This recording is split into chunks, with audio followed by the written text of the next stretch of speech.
चलो, और याद भी करते जाएंगे। बोल रहे कि बिम्स्टेक का फुल फॉर्म पहले देख लो, ये क्या है।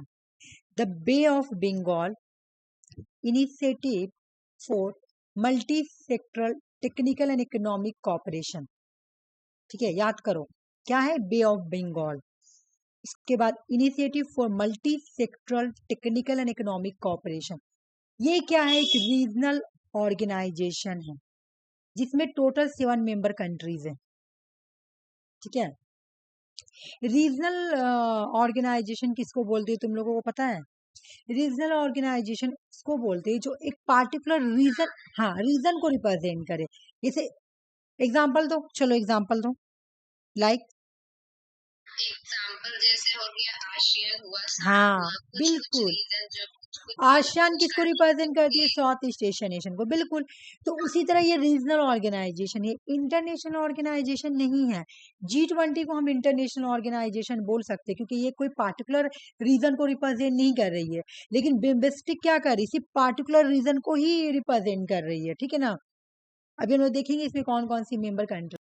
जैसे आसियान भी तुम देखोगी तो सिर्फ साउथ एशिया कंट्रीज को रिप्रेजेंट कर रही है, सार्क साउथ एशिया को कर रही है, तो वो सब रीजनल हो गया। ठीक है, लेकिन G20 इंटरनेशनल हो गया। क्यों? क्योंकि G20 भी तो इंटरनेशनल है, इसमें तो सारे तरफ से कंट्री के मेंबर आएंगे, है ना। तुम्हारा 21 हो गया तो 21 में से तुम्हारा अफ्रीका यूनियन में से है, यूरोपियन यूनियन में से है, उसके बाद तुम्हारा ये साउथ एशिया से भी है ना। और तो ये पूरा इंटरनेशनल ऑर्गेनाइजेशन है ये, लेकिन बिम्स्टेक रीजनल ऑर्गेनाइजेशन है क्योंकि ये एक पार्टिकुलर रीजन को रिप्रेजेंट कर रही है। ठीक है, आ जाओ। सबसे पहले जो कंट्री का नाम है वो नाम है म्यांमार, दूसरी है भूटान, उसके बाद है तुम्हारी बांग्लादेश, उसके बाद है श्रीलंका, उसके बाद है थाईलैंड, उसके बाद है इंडिया एंड नेपाल। इसको तो मतलब इसे याद करने का ट्रिक तो पता ही होगा, MBBS 3 करके याद कर लेना, और क्या। इससे अच्छा ट्रिक इसका कोई बनेगा ही नहीं। M से म्यांमार, B से भूटान, B से Bangladesh, Sri Lanka, Thailand, India and Nepal. इतना याद हो गया। इसको स्टैब्लिश कब किया गया था? चलो अभी याद करो, 1997 में। किसके थ्रू स्टैब्लिश किया गया था? तो बैंकॉक डिक्लेरेशन के थ्रू इसको स्टैब्लिश किया गया था। देखो याद करो, इसको स्टैब्लिश कब किया गया था? तो 1997 में। हो गया। इनिशियली इंक्लूड, जेबा हम थोड़ी देर में ज्वाइन करेंगे, ओके। अर्सी, ठीक है। मैं बता दे रही, रुक जाओ, ओके खाली के लिए।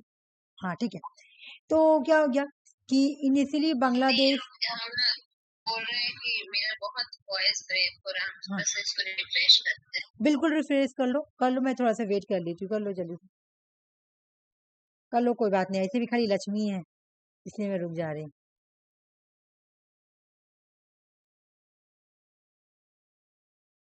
समझ में आ रहा ना कि कंट्री का नाम याद करना है ना, Myanmar, Bhutan, Bangladesh, Sri Lanka, Thailand, India में बहुत बार क्वेश्चन आया हुआ है। इनमें से कौन सा बिम्स्टेक का मेंबर नहीं है, इसमें से कौन सा बिम्स्टेक का मेंबर है, ऐसे करके क्वेश्चन आया हुआ है ना। इसीलिए मैं एक ही इसी बात को रिपीट कर रही थी। ठीक है, फिर क्या बोल रहा कि इनिशियली इसमें इंक्लूड था Bangladesh, India, Sri Lanka, Thailand, sorry, Bangladesh और इंडिया, श्रीलंका और थाईलैंड और म्यांमार। ठीक है ना, नहीं सॉरी, म्यांमार तो ज्वाइन हुआ था 1997 में, और नेपाल एंड भूटान जो है वो ज्वाइन हुआ था 2004 में। मतलब फाउंडिंग मेंबर कंट्रीज कौन कौन है? तो बांग्लादेश है, इंडिया है, श्रीलंका और थाईलैंड है। म्यांमार 1997 में ज्वाइन हुआ, जैसे स्टैब्लिशमेंट हुआ उसके बाद आके ज्वाइन हो गया। नेपाल एंड भूटान 2004 में ज्वाइन हुआ। ठीक है, हम क्या पढ़ेंगे इसमें? सुपर फास्ट, ऐसे आएगा दिमाग खराब। ठीक है, देखो तो समझ में आ गया ना कि बिम्स्टेक क्या है? याद करो मेरे साथ, 7 मेंबर कंट्रीज है। इसको बांटेंगे कैसे भाई? 5 फाउंडिंग मेंबर कंट्रीज है, सॉरी 5 है ना, 1 2 3 4। 4 क्या है? फाउंडिंग मेंबर कंट्रीज है। ओके, सबसे पहले जो मेंबर कंट्रीज आके मिली है वो कौन है? म्यांमार, 1997 में ही आके मिल गए। 2004 में 2 कंट्री आके और मिली जिसका नाम था नेपाल एंड भूटान। हो गया। चलो, अब इस ये आई किसके थ्रू? आई किसके थ्रू? तो भाई बैंकॉक डिक्लेरेशन। और मैं इसको ऐसे नहीं याद करूंगी, मैं तुम लोगों का एक बार, और बताइए हाँ एक बार और बोलिएगा, फाउंडिंग मेंबर कौन कौन होगा? हाँ चलो मैं बता रही हूँ, 1 मिनट मैं अच्छे से बता दे रही, रुक जाओ। जब तुमको डॉट नहीं क्लियर हो तो मैं फिर से लिख के बता दूंगी, कोई टेंशन नहीं है, रुक जाओ।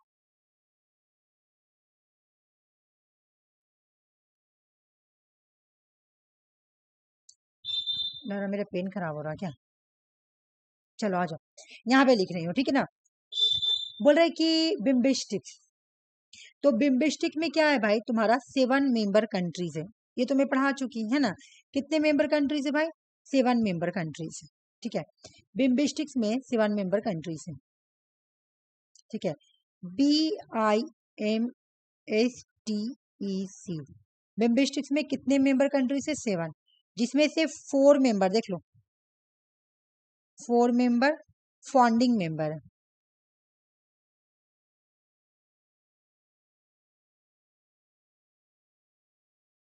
ठीक है। जिसमें से 1997 में पहली बार आके तुम्हारा म्यांमार ऐड हुआ, म्यांमार ज्वाइन होता है बिम्बिस्टिक में कब? म्यांमार, है ना। अच्छा मैं उल्टा लिख दूं, चलो कोई बात नहीं, समझ ही जाओगे।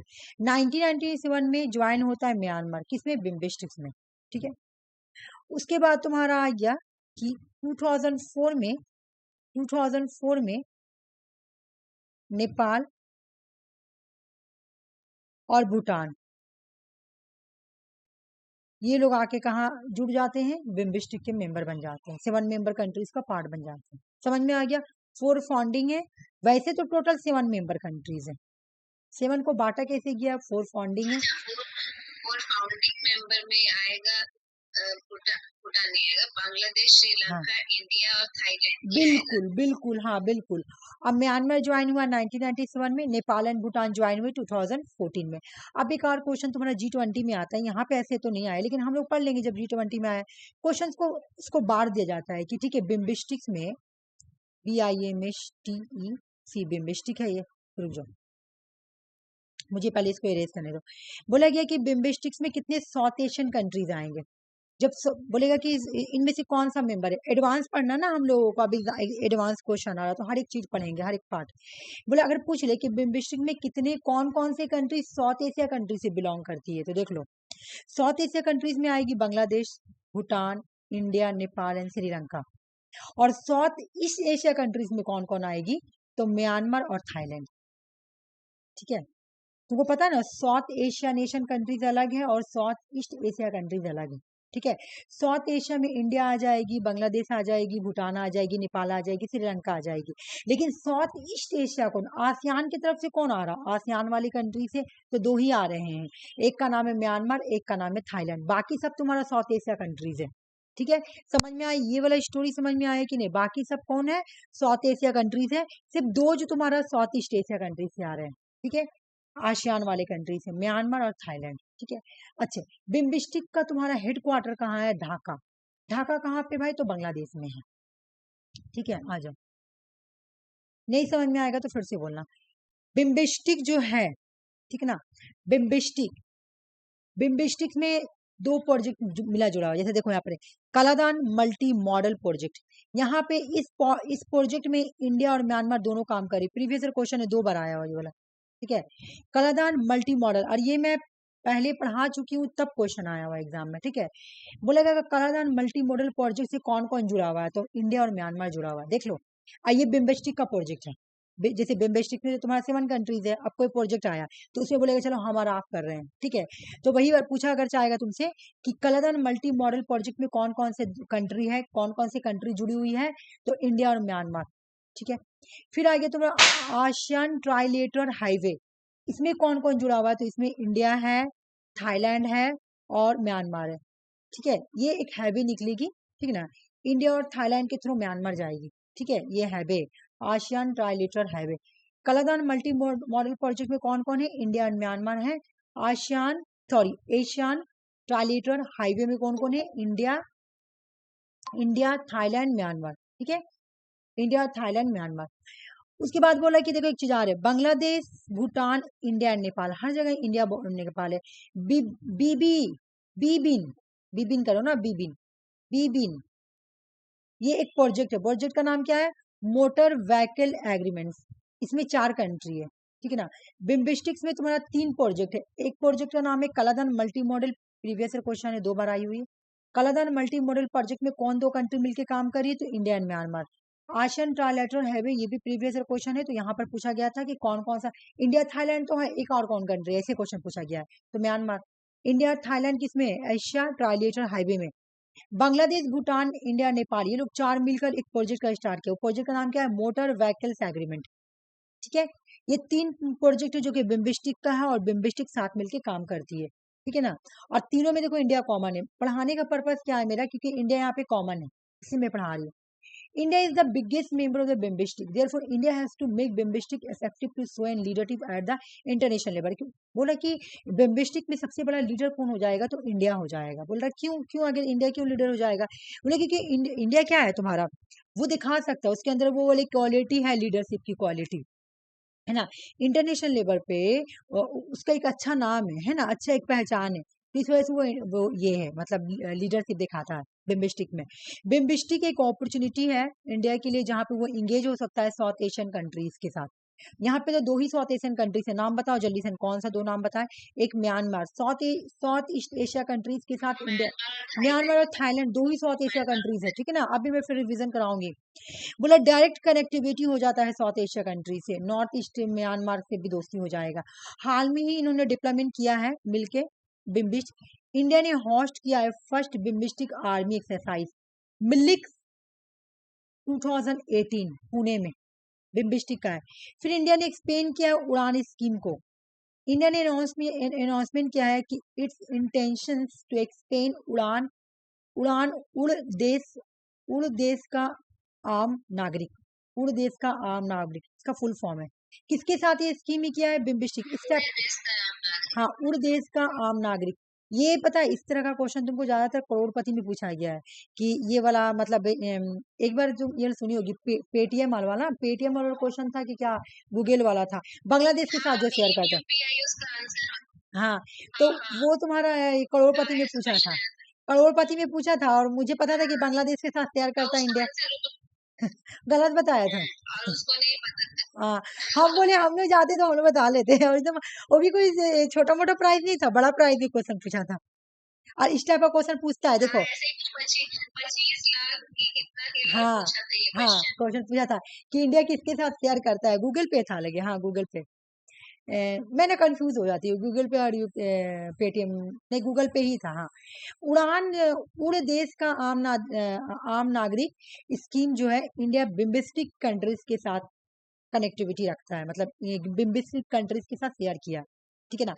Priority sector and agreement, BIMSTEC ने आइडेंटिफाई किया 14 प्रायोरिटी सेक्टर कॉपरेशन साइन किया इंडिया ने, मतलब इंडिया ने बिम्बिस्टिक कंट्रीज के साथ फ्री ट्रेड एग्रीमेंट को साइन किया है। Convention on the cooperation on combating international terrorism, terrorism को खत्म करने के लिए, transactional organisational crime, illicit drugs trafficking 2019 में, इन सब को रोकने वगैरह के लिए इन्होंने क्या किया, साइन किया। अभी मैं बताऊंगी, ये देखो ये सब उतना याद नहीं करना, लेकिन जो रेड वाला वो याद करना। हाँ बोलो। हाँ, रेड वाला जो लिखा ना, मिलिक्स हाँ 2018, हाँ मिलिक्स 2018 में जो वो 1 नंबर पे लिखा है, वो उसी के अंदर आएगा, मिलिक्स हाँ, के बिल्कुल, अंदर देखो आएगा। नहीं पे इंडिया क्या बोल रहा है। हाँ फर्स्ट बिम्स्टिक आर्मी हाँ, एक्सरसाइज, नहीं देखो ठीक है, क्या बोल रहा है, ये हाँ वाला हो गया। उसके बाद में नीचे में सेकंड नंबर पे नहीं नहीं नहीं नहीं, ये तो क्या क्या मतलब बिम्बिस्टिक कंट्रीज के साथ डिप्लोमेंट किया है, क्या किया, ये अलग अलग है, 1 है, 2 है, 3, ये तीनों अलग चीज है। ठीक है, ये तीनों अलग है। इंडिया ने बिम्बिस्टिक के साथ आर्मी एक्सरसाइज किया है, जिसका नाम है मिलिक्स 2018 पुणे में किया है। ठीक है, फिर बोला इंडिया ने उड़ान स्कीम को एक्सपेंड किया, किसके साथ, बिम्बिस्टिक कंट्रीज के साथ। फिर इंडिया ने क्या किया, बहुत सारे सेक्टर में और एग्रीमेंट बिम्बिस्टिक कंट्रीज को ही प्रायोरिटाइज किया है, मतलब अगर कोई एग्रीमेंट करना है या कोई सेक्टर में काम करना है, तो इंडिया ने किसको प्रायोरिटी दिया है, बिम्बिस्टिक कंट्रीज को प्रायोरिटी दिया है। जैसे लाइक फ्री ट्रेड एग्रीमेंट करना है, तो उन्होंने बिम्बिस्टिक कंट्रीज को ही प्रायोरिटाइज किया। ठीक है, इनको ड्रग्स टेररिज्म के लिए कुछ कन्वेंशन साइन करना है, तो उन्होंने बिम्बिस्टिक कंट्री के साथ ही साइन किया। इनको कुछ ड्रग्स, इलीगल ड्रग्स ट्रैफिकिंग के लिए कुछ ऑर्गेनाइजेशन वगैरह स्टार्ट करना, तो उन्होंने बिम्बिस्टिक कंट्रीज को ही प्रायोरिटाइज किया कि हम आपके साथ ही ये करेंगे। ये बात यहाँ पे बोला गया। ठीक है ना, अलग अलग है, बिल्कुल डिफरेंट है तीनों। ठीक है, एक बार ऑब्जेक्टिव देख लो, ऑब्जेक्टिव क्या है देख लो। Enabling environment, create a condition जो रैपिड इकोनॉमिक डेवलपमेंट हो। बोल रहा है कि जितने भी बिम्बिस्टिक कंट्री, तो बिम्बिस्टिक्स में दो रीजन आ रही है, एक तो तुम्हारा साउथ एशिया नेशन आ रही है जिसमें इंडिया आएगी, और एक आ रही है साउथ ईस्ट एशिया नेशन, है ना, south east Asia, south east Asia आ रही है, ठीक है।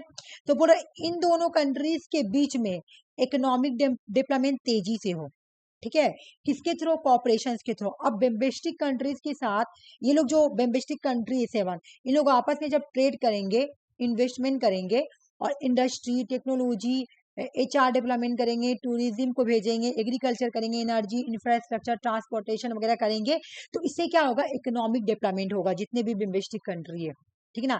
इकोनॉमिक ग्रोथ हो, सोशल प्रोग्रेस भी होगा। Accelerate economic growth, social progress, सब region thought join the effort, equality and partnership. Social progress भी होगा, इकोनॉमिक ग्रोथ भी होगा, क्योंकि देखो क्या हो रहा कि एक अगर हम ट्रेड करेंगे, ठीक है ना, अगर हम लोग एक दूसरे के साथ ट्रेड कर रहे हैं, तो क्या हो रहा, अगर मानो कि इंडिया में कोई एक्सपोर्ट करने आ रहा है, फिर इंडिया वहां से इंपोर्ट करा रहा है, कुछ इस तरह से हो रहा, तो दोनों कंट्री को बेनिफिट होगा। तो क्यों ना हम बिम्बिस्टिक कंट्री के साथ ही करें। तो देखो पर्पस क्या है, इनका ऑब्जेक्टिव क्या है, कि हम लोग को इकोनॉमिक डेवलपमेंट करना है। समझो पहला पर्पस इकोनॉमिक डेवलपमेंट करना है, किसके बीच में, बिम्बिस्टिक कंट्री के बीच में, ठीक है। सोशल प्रोग्रेस भी करना है, एक्टिव कोलैबोरेशन भी करना है। मतलब कि एक्टिव कोलैबोरेशन का मतलब क्या, प्रमोट करना कोलैबोरेशन, म्यूचुअल असेसमेंट, मतलब कोई कॉमन इकोनॉमिक्स है, मतलब कोई ऐसा चीज है जिससे सबको फायदा होगा, तो सबको साथ मिलकर करे जितने भी बिम्बिस्टिक कंट्रीज है। सोशल, टेक्निकल, साइंटिफिक इंटरेस्ट, ये हम लोग सब साथ मिलके करेंगे तो इससे फायदा होगा। ट्रेनिंग देना, रिसर्च असिस्टेंट, एक दूसरे को हेल्प करेंगे, जैसे कि तुम देखी थी कि जब कोविड का टाइम में इंडिया ने मेडिसिन बनाया था, तो इंडिया ने कितनी सारी कंट्रीज को मेडिसिन दिया था। क्यों, क्योंकि ये सब बोला जाता है कि हम लोग ऐसे ऐसे करेंगे, कॉमन शेयर करेंगे, अगर कोई हमको बेनिफिट हुआ तो हम आपको बेनिफिट करेंगे। लेकिन ये चीज देखो, यहाँ पे कहीं पर भी ये नहीं लिखा हुआ है ये एक सिक्योरिटी अलायंस है, देख लो कहीं पर भी नहीं लिखा हुआ है कि ये एक सिक्योरिटी अलायंस। एग्जाम में यही से कंफ्यूजन करता है। बिम्बिस्टिक सिक्योरिटी अलायंस नहीं है। सिक्योरिटी अलायंस का मतलब पता है क्या होता है, नाटो। सिक्योरिटी अलायंस नहीं है, बार बार मैं बोल रही हूँ, बिम्बिस्टिक सिक्योरिटी अलायंस नहीं है। एग्जाम में बिल्कुल कंफ्यूजन करने के लिए तुमको दे देगा कि बिम्बिस्टिक इज ए सिक्योरिटी अलायंस, बिल्कुल भी सिक्योरिटी अलायंस नहीं है। इकोनॉमिक हो, सोशल हो, पॉलिटिकल हो, रिसर्चर हो, ये सब अलायंस के बेस पे यहाँ पे हो रहा है कि हम लोग को इकोनॉमिक में आगे बढ़ना है, हम लोग को सोशल प्रोग्रेस करना है, कल्चर को भी हम लोग एक्सचेंज कर लेंगे। जैसे हमारे मुल्क वहां के लोग यहाँ आएंगे तो यहाँ का कल्चर सीखेंगे, यहाँ के लोग वहां जाएंगे तो वहाँ कल्चर सीखेंगे, ठीक है। एडुकेशनल एक्सचेंज हो सकता है, ये सब है। लेकिन देख लो कहीं पर भी सिक्योरिटी नहीं लिखा हुआ है, कहीं पर भी सिक्योरिटी वर्ड नहीं लिखा हुआ है। मतलब बिम्बिस्टिक कोई अलायंस नहीं या कोई मिलिट्री ग्रुप नहीं है। बार बार मैं एक बात बोली क्योंकि एग्जाम में यही कंफ्यूजन करने के लिए वर्ड देता है कि बिम्बिस्टिक इज ए सिक्योरिटी अलायंस, बिल्कुल भी नहीं। NATO is a security alliance, ठीक है ना, NATO is a security alliance, ये सिक्योरिटी अलायंस है, ठीक है ना। इसका मतलब क्या होता है कि अगर एक कंट्री जो नाटो का मेंबर है, अगर कोई नाटो के मेंबर पे कोई हमला करता है, तो पूरा पूरा नाटो कंट्री जाकर उस पर हमला करेगा। यूक्रेन और रशिया में जो वार हो रहा है ना, उसका रीजन नाटो है। तुम लोगों को मैं पढ़ाऊंगी बहुत अच्छे से यूक्रेन और रशिया के बारे, क्योंकि मेरा नेक्स्ट आर्टिकल इसी पे आएगा, ठीक है। और एग्जाम में आता भी है रशिया, ये तुम्हारा ऑरेंज रिवोल्यूशन सुनी होगी तुम लोग, एग्जाम में आया हुआ क्वेश्चन है ऑरेंज रिवोल्यूशन, मैदान रिवोल्यूशन, ये सब आया हुआ है एग्जाम में नेट में। तो मैं पढ़ाऊंगी जब तुम लोगों को थोड़ा सा तुम लोगों का एक्स्ट्रा भी नॉलेज हो जाएगा, जब मैं यूक्रेन और रशिया का स्टोरी सुनाऊंगी तब पढ़ाऊंगी कि आज जो रशिया और यूक्रेन में लड़ाई हो रहा है ना, उसका वजह नेटो है, ठीक है। और तुम एक चीज तुम देखना, इंटरनेशनल रिलेशन का बुक उठा के या कुछ भी, जब भी कहीं पे वार होता है ना, अमेरिका वहां पे जरूर रहता है, वो अपने बेनिफिट के लिए लड़ाई कराता है। वही तो लड़ाई लगवाता अरे है वो सबसे। लड़ाई नहीं लगवाएगा तो फिर वो अपने वेपन बेचेगा किसको। अभी इसराइल और फिलिस्तीन में जो लड़ाई हो रहा है, तो वो इसराइल को पूरा वेपन सप्लाई कर रहा है, तो इकोनॉमिकली कौन स्ट्रांग हो रहा, इकोनॉमिकली स्ट्रांग कौन हो रहा है तुम्हारा, यूएसए। उसका चीज बिकेगा तब तो। मेरा यूएसए। सुनो, मेरा बुक, मैं अपना बुक पब्लिश कर ली, ठीक है, मेरा MCQ बुक बन गया, तो मेरा बुक जब तक बने बिकेगा नहीं तो मेरा कहाँ से कंज्यूम होगा, मेरे पास पैसा कहाँ से आएगा। तो ये इसीलिए लड़ाई करवाता है कि देखो ये बहुत चालाक है। ये क्या किया, ये इजराइल और फिलिस्तीन के बीच में चाहता तो सीज फायर करवा सकता था, लेकिन नहीं करवाता है। क्यों, क्योंकि अरे भाई ये में से वेपन लेगा तो मेरा ही इकोनॉमिक स्ट्रांग होगा। एक बात, ये चाहता तो यूक्रेन और रशिया के बीच में भी बात को ये करवा सकता, लेकिन नहीं, ये नहीं करवा रहा, क्योंकि यूक्रेन सारा ही वेपन किससे ले रही है, यूएसए से ले रही है। लेकिन एक बात सुनो, अगर इंडिया और पाकिस्तान में लड़ाई होगा तो वहां पे यूएस आके बोलेगा कि हाँ लड़ाई को आप लोग सीज फायर करो। क्यों, क्योंकि इंडिया थोड़ी जा रही लेने के लिए कि आप हमको अपना ये दीजिए, या पाकिस्तान थोड़ी जा रही कि आप हमको ये दीजिए। हाँ, अगर जाती अगर इंडिया चाहती कि आप अपना विपिन दीजिए, हम आपसे विपिन लेंगे, क्योंकि इंडिया सबसे ज्यादा मिलिट्री इंस्ट्रूमेंट सबसे ज्यादा रशिया से लेती है, ठीक है। अगर इंडिया जाती और बोलती कि आप मुझे ये दीजिए वो दीजिए, तो वो कभी भी ये लड़ाई को खत्म नहीं करता। कभी भी यूएसए ये नहीं बोलता कि सीज फायर कर दीजिए, क्योंकि तुम देखी थी जब पहलगाम हुआ था, तो ये डोनाल्ड ट्रंप ट्वीट किया था कि तुम्हारा सीज फायर हो जाए, ठीक है। वो क्यों बोला था? क्योंकि उसका वहां पे कोई बेनिफिट ही नहीं है, बोल देगा तो एक और अच्छा इमेज बनेगा इंटरनेशनल रिलेशन में। ये बात है ना, हम लोग ना पॉलिटिकल साइंस के रिलेशन, तो हम लोग को ये सब कंपैरिजन करते चलना तुम लोग, ठीक है। जहां पे देखना इस टाइप का वार है तो एक अपने माइंड में बात लगाना। एक बार मैं तुम लोगों को यहाँ पे फ्लो चार्ट बनाऊंगी, क्योंकि ये याद कराना मुझे बहुत जरूरी तुम लोगों के लिए, ठीक है। छोटा सा फ्लो चार्ट याद करते करते चलेंगे, क्योंकि ये बहुत ज्यादा कंफ्यूजिंग हो सकता है, ठीक है। जल्दी से मुझे बताना, जल्दी जल्दी, ठीक है। पहले तो मुझे ये बताओ, रुक जाओ, BIMSTEC, बिम्बिस्टिक का फुल फॉर्म मुझे बता दो जल्दी से।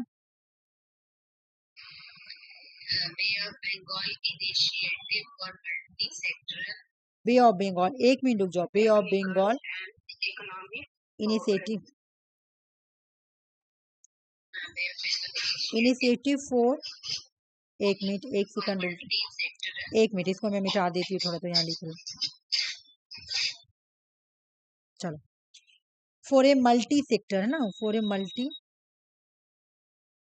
SECTOR सेक्टर, टेक्निकल, बहुत लंबा है, technical and economic corporation,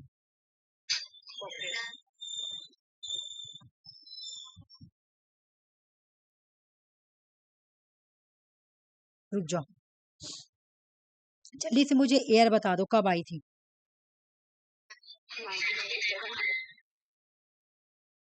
headquarter बता दो। बांग्लादेश का ढाका,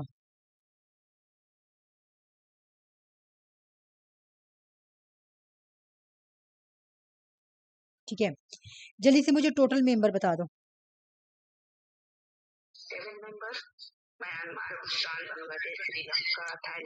7 है ना।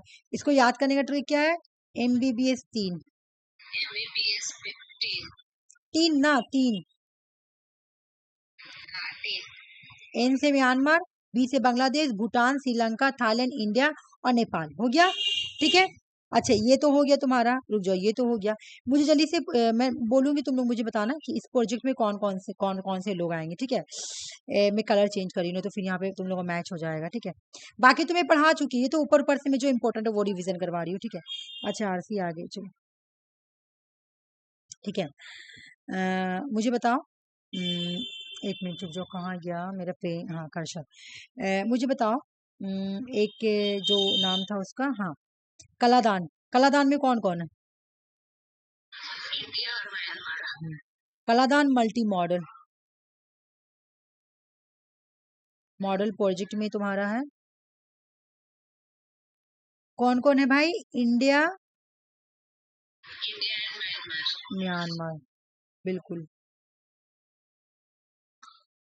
दूसरा प्रोजेक्ट का नाम है तुम्हारा ASEAN try,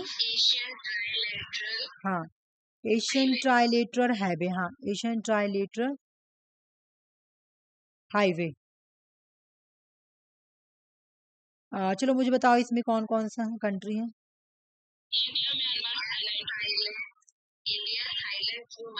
India, Myanmar plus, और एक कंट्री थाईलैंड, हाँ, ये हो गया तुम्हारा। एक और ही मैं यहाँ लिख दे रही हूँ, ठीक है। नेक्स्ट बताओ मुझे, तुम्हारा मोटर व्हीकल्स में कौन है? मोटर व्हीकल, हाँ, एग्रीमेंट में कौन है भाई? तो तुम्हारा BBIN, बी से बांग्लादेश, भूटान, इंडिया, नेपाल, बिल्कुल, चलो हो गया, ये कंप्लीट हो गया ना तुम्हारा। चलो, ये कंप्लीट हो गया। G20 में आते, इस बार इससे क्वेश्चन आया हुआ था ना G20 से, आ जाओ। बोल रहे कि G20 को हम लोग क्या बोलते हैं, वो वाला मैं बताओ, किसी को भी कंफ्यूजन है, किसी को भी? हाँ, बस अब कुछ नहीं है उसमें, छोटा सा तो है, बिम्बिस्टिक्स हो गया, कुछ नहीं था, छोटा सा तो था। बाकी देखो ये सब तो मैं पढ़ा दी, इसको रिवीजन है, ये तो पढ़ाई ना कि साउथ एशिया कंट्रीज में इतने आएंगे और साउथ ईस्ट एशिया कंट्रीज में 2 आएंगे, ठीक है। बाकी रिवीजन में दोबारा करा दी कि तुम लोग को याद हो जाएगा, ठीक है। छूट गया जिसका देख लेना, ठीक है ना। आज जो G20 में आते हैं, ठीक। इसका पैराग्राफ आया हुआ दिसंबर 2024 में, मैं तुम लोगों को पैराग्राफ दूंगी है। आज क्लास करो तो मैं पैराग्राफ देती, तुम लोग करना। या दिसंबर 2024 है, किसी पास क्वेश्चन है तो सेंड करो। 24 नहीं, 23 मेरे पास था, ऐसा बात नहीं है। ये मेरे पास था, बट वो क्वेश्चन कहाँ पे चला गया मेरा। मेरे लैपटॉप खराब हुआ तो क्वेश्चन इधर उधर हो गया। होगा मेरे बुक में, होगा मेरे बुक में होगा। देखो ग्रुप ऑफ 20 बोले is a forum for international economic cooperation. देख लो ये इंटरनेशनल इकोनॉमिक कॉपरेशन है, क्यों? क्योंकि मैं अभी जो बिम्बिस्टिक पढ़ाई हूँ रीजनल ऑर्गेनाइजेशन था, क्योंकि वो एक रीजन को रिप्रेजेंट कर रहा, लेकिन G20 ये इंटरनेशनल फोरम है। देख लो यहाँ पे कितने सारे कंट्रीज है, ये सारे कंट्रीज को पूरा वर्ल्ड को रिप्रेजेंट कर रही है, इसलिए ये क्या है तुम्हारा इंटरनेशनल फोरम है, ठीक है ना। ये क्या है भाई, एक इंटरनेशनल फोरम है, और यहाँ पे इकोनॉमिक कॉपरेशन किया जाता है। इसमें 19 कंट्रीज है, एक यूरोपियन यूनियन है और एक अफ्रीकन यूनियन भी है, ठीक है। मतलब देखो मेरी बात कि एग्जाम में ऐसी अगर आ जाए कि G20 में टोटल, ये आया हुआ एग्जाम में क्वेश्चन, G20 में टोटल 20 क्वेश्चन है, MRC वाले क्वेश्चन कराए थे, तुम भी की होगी, तुम लोग भूल गई होगी। G20 में टोटल 20 कंट्रीज है, गलत हो जाएगा। G20 में टोटल 19 कंट्रीज है ना, एक यूरोपियन यूनियन और एक अफ्रीका यूनियन तो अभी रिसेंट में ही ऐड हुआ है, ठीक है। अच्छा इसका एक मिनट, इसका मेरे को ना इन कंट्री का याद करने का मेरे पास ट्रिक है, हम फेसबुक पे डाले हैं, तो मैं अभी देख रही हूँ, अगर ट्रिक अभी मुझे याद होगा तो मैं तुम लोग को भेज दूंगी, वाला वीडियो लोड करके तुम लोग को भेज दूंगी, छोटा सा आराम आराम से याद हो जाएगा, और ऐसे ऐसे भी याद हो जाएगा। ब्रिक्स, ब्रिक्स का कंट्री, ठीक है। और G7 अभी याद कराएंगे, G7 याद कर लोगी तो आगे याद हो जाएगा। G7 का कंट्री है इसमें, सॉरी G7 का कंट्रीज है। अच्छा मैं ट्रिक ही डायरेक्ट भेज दूंगी, तुम लोग देख लेना, आर का बना हुआ ट्रिक ऐसे ही करके बना हुआ, ब्रिक्स वगैरह करके, ठीक है। आ जाओ, बोल रहे कि इसमें कौन कौन सी मेंबर कंट्री है, Argentina, Australia, Brazil, Canada, China, France, Germany, India, Indonesia, Italy, Japan, south Korea, Mexico, Russia, Saudi Arabia, south Africa, Turkey, UK, USA, European union, African union. अभी तक इसको G21 नहीं बोला गया है, याद रखना, अभी सिर्फ इसको G20 ही बोला गया है, लेकिन अफ्रीका यूनियन ऐड हुआ है तुम्हारा, ठीक है, इसमें ये बात याद रखो।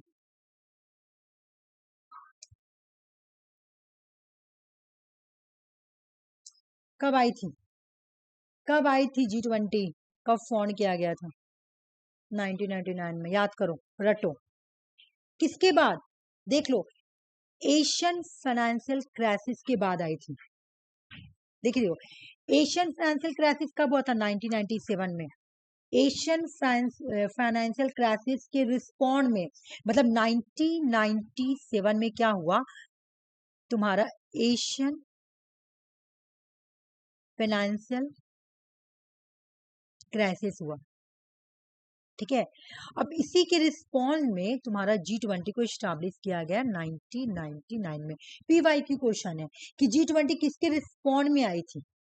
एशिया फाइनेंशियल क्राइसिस भी लिखा हुआ है, ग्लोबल क्राइसिस भी लिखा हुआ रहेगा, लेकिन नहीं, हमारा आंसर एशियन फाइनेंशियल क्राइसिस ही होगा, याद रख लो, ठीक है। अच्छा इसको इसको स्टार्ट कहाँ किया गया था? पहली बार इसका पहला मीटिंग कहाँ पे हुआ था? बर्लिन, दिसंबर 1999। बर्लिन कहाँ है? जर्मनी, जर्मनी के बर्लिन में हुआ था 1999 में, ठीक है।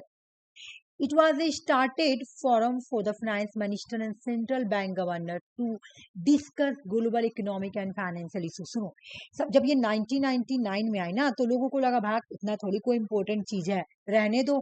तो यहाँ पे वर्ल्ड लीडर लोग नहीं आते थे। यहाँ पे जैसे मीटिंग होता था ना, यहाँ पे मीटिंग हो रहा है G20 में, तो G20 में जो मीटिंग हो रही थी ना, यहाँ पे वर्ल्ड के लीडर नहीं आके पार्टिसिपेट करते थे, जबकि तुम्हारा जो फाइनेंस मिनिस्टर है कंट्री के, या फिर सेंट्रल बैंक के जो गवर्नर होंगे, जैसे इंडिया के RBI के जो गवर्नर होंगे, या इंडिया का जो फाइनेंस मिनिस्टर है, वो लोग जाके मीटिंग को अटेंड करते थे, हर कंट्री का, ठीक है, हर कंट्री का। उतना कोई इंटरेस्ट नहीं लेता था, लेकिन क्या हुआ, इसको अपग्रेड किया गया। कब भाई? 2008 में देखो क्या आया, देख लो 2008 में। अब तुमसे यहाँ पे मैं क्वेश्चन बता दूंगी, यहाँ से क्वेश्चन कैसे बनेगा वो भी मैं बता दे रही। 2008 में क्या हुआ, ग्लोबल 2008 में तुम्हारा ग्लोबल फाइनेंशियल क्राइसिस आया। देख लो, एशियन फाइनेंशियल क्राइसिस आया तो तुम्हारा G20 स्टैब्लिश हुआ है, लेकिन जब ग्लोबल फाइनेंशियल क्राइसिस आया ना, मैं बता रही हूँ इसका मतलब, जब ग्लोबल फाइनेंशियल क्राइसिस आया तो क्या हुआ, 2008 में जब ग्लोबल फाइनेंशियल क्राइसिस आया तो इन्होंने बहुत फायदा किया, G20 ने बहुत हेल्प किया, G20 ने बहुत हेल्प किया क्राइसिस से निपटने के लिए। तब वर्ल्ड का लीडर लोग का दिमाग में बत्ती जला, अरे बाप रे ये तो बहुत अच्छी चीज है, G20 कोई नॉर्मल चीज नहीं है, चलो चलो अब खत्म करो, अब कोई फाइनेंस मिनिस्टर वगैरह नहीं आएंगे, अब वर्ल्ड लीडर मिलेंगे। तो 2008 से वर्ल्ड लीडर का मीटिंग होने लगा। अगर एग्जाम में पूछा जाए कि कब से तुम्हारा ये G20 में कब से लीडर आके मिलने लगे, लीडर का समिट कब से होने लगा, 2008 जब ग्लोबल फाइनेंशियल क्राइसिस हुआ उसके बाद से ही तुम्हारा जो मीटिंग होने लगा ना, अब वर्ल्ड के लीडर आएंगे।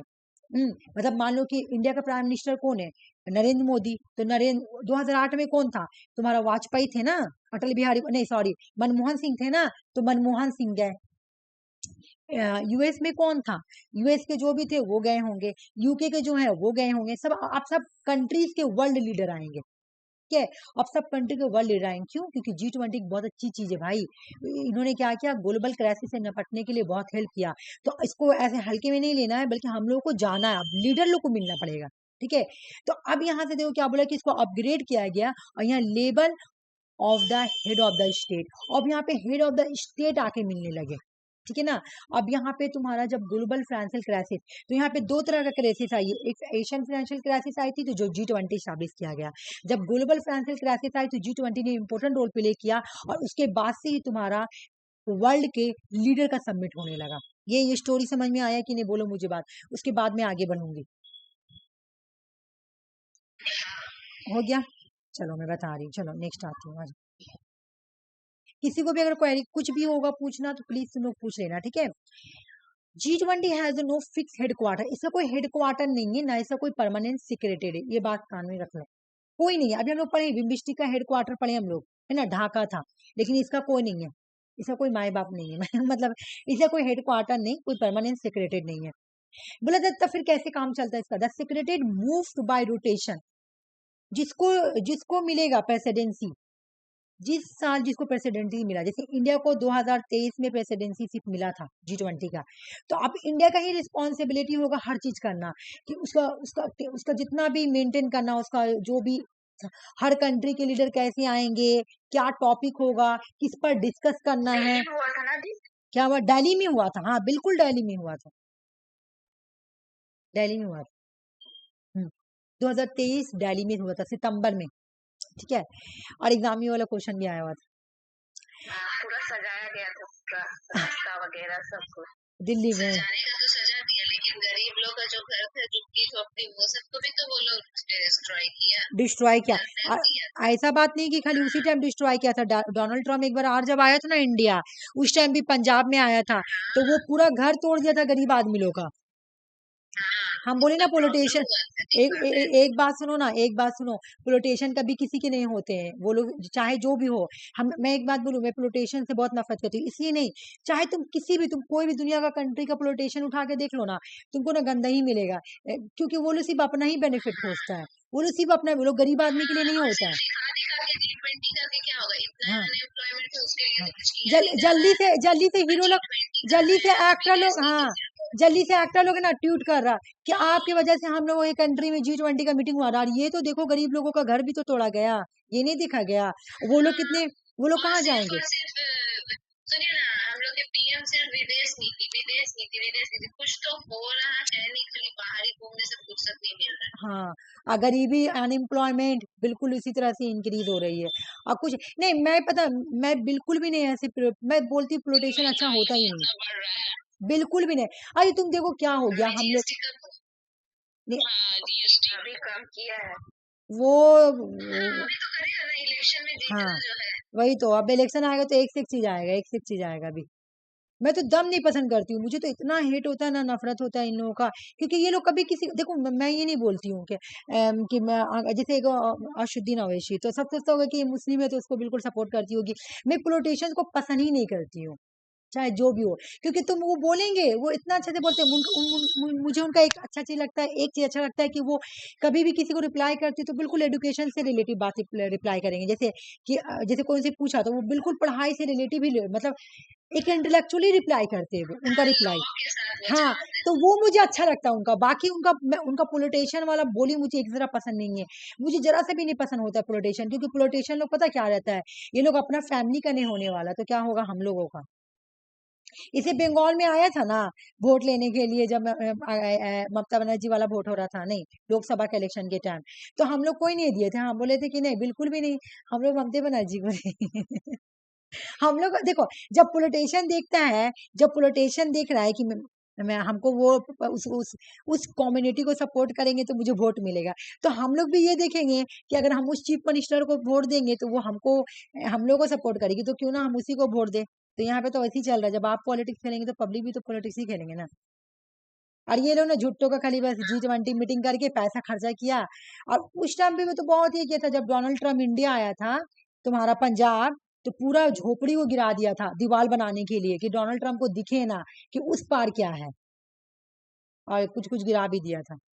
सोचिए, हाँ, इन लोगों को तो जितना मारे ना उतना कम है। कुछ कमेंट भी किया था डोनाल्ड ट्रम्प।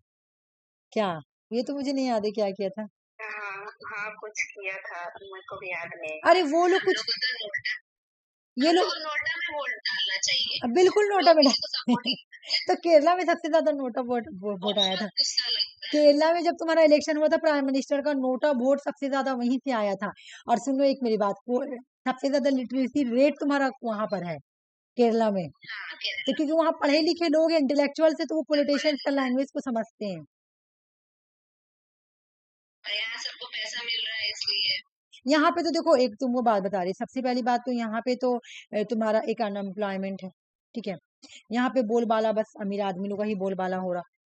दूसरा क्या है कि अगर कोई किसी तरह का केस हो रहा है, जैसे रेप वगैरह केस हो रहा, तो कोई मतलब नीचा टाइप का आदमी हो रहा तो उसको सजा मिल जा रहा है, और जो ऊपर टाइप का आदमी हो रहा तो उसको सजा नहीं मिल रहा। तुम नहीं यूपी का मिल एक रहा है, केस और कोई देखना। एक्शन भी नहीं लिया जा रहा है वैसा, हाँ ना बिल्कुल। लॉ में कोई चेंजेस लाया जा रहा है, तुम ना कुछ भी उन नहीं हो रहा। तुम ना यूपी का एक केस देखना, उन्नाव केस। वो केस के बारे में मैं स्टडी की थी, बहुत डरावना केस है। वो लड़की मतलब बता मतलब मतलब मैं जब जब उसका केस देख रही थी ना न्यूज में, वही दरमियान वो लड़की मरी। मुझे बहुत मतलब डरावना लग रहा वो स्टोरी सुन के।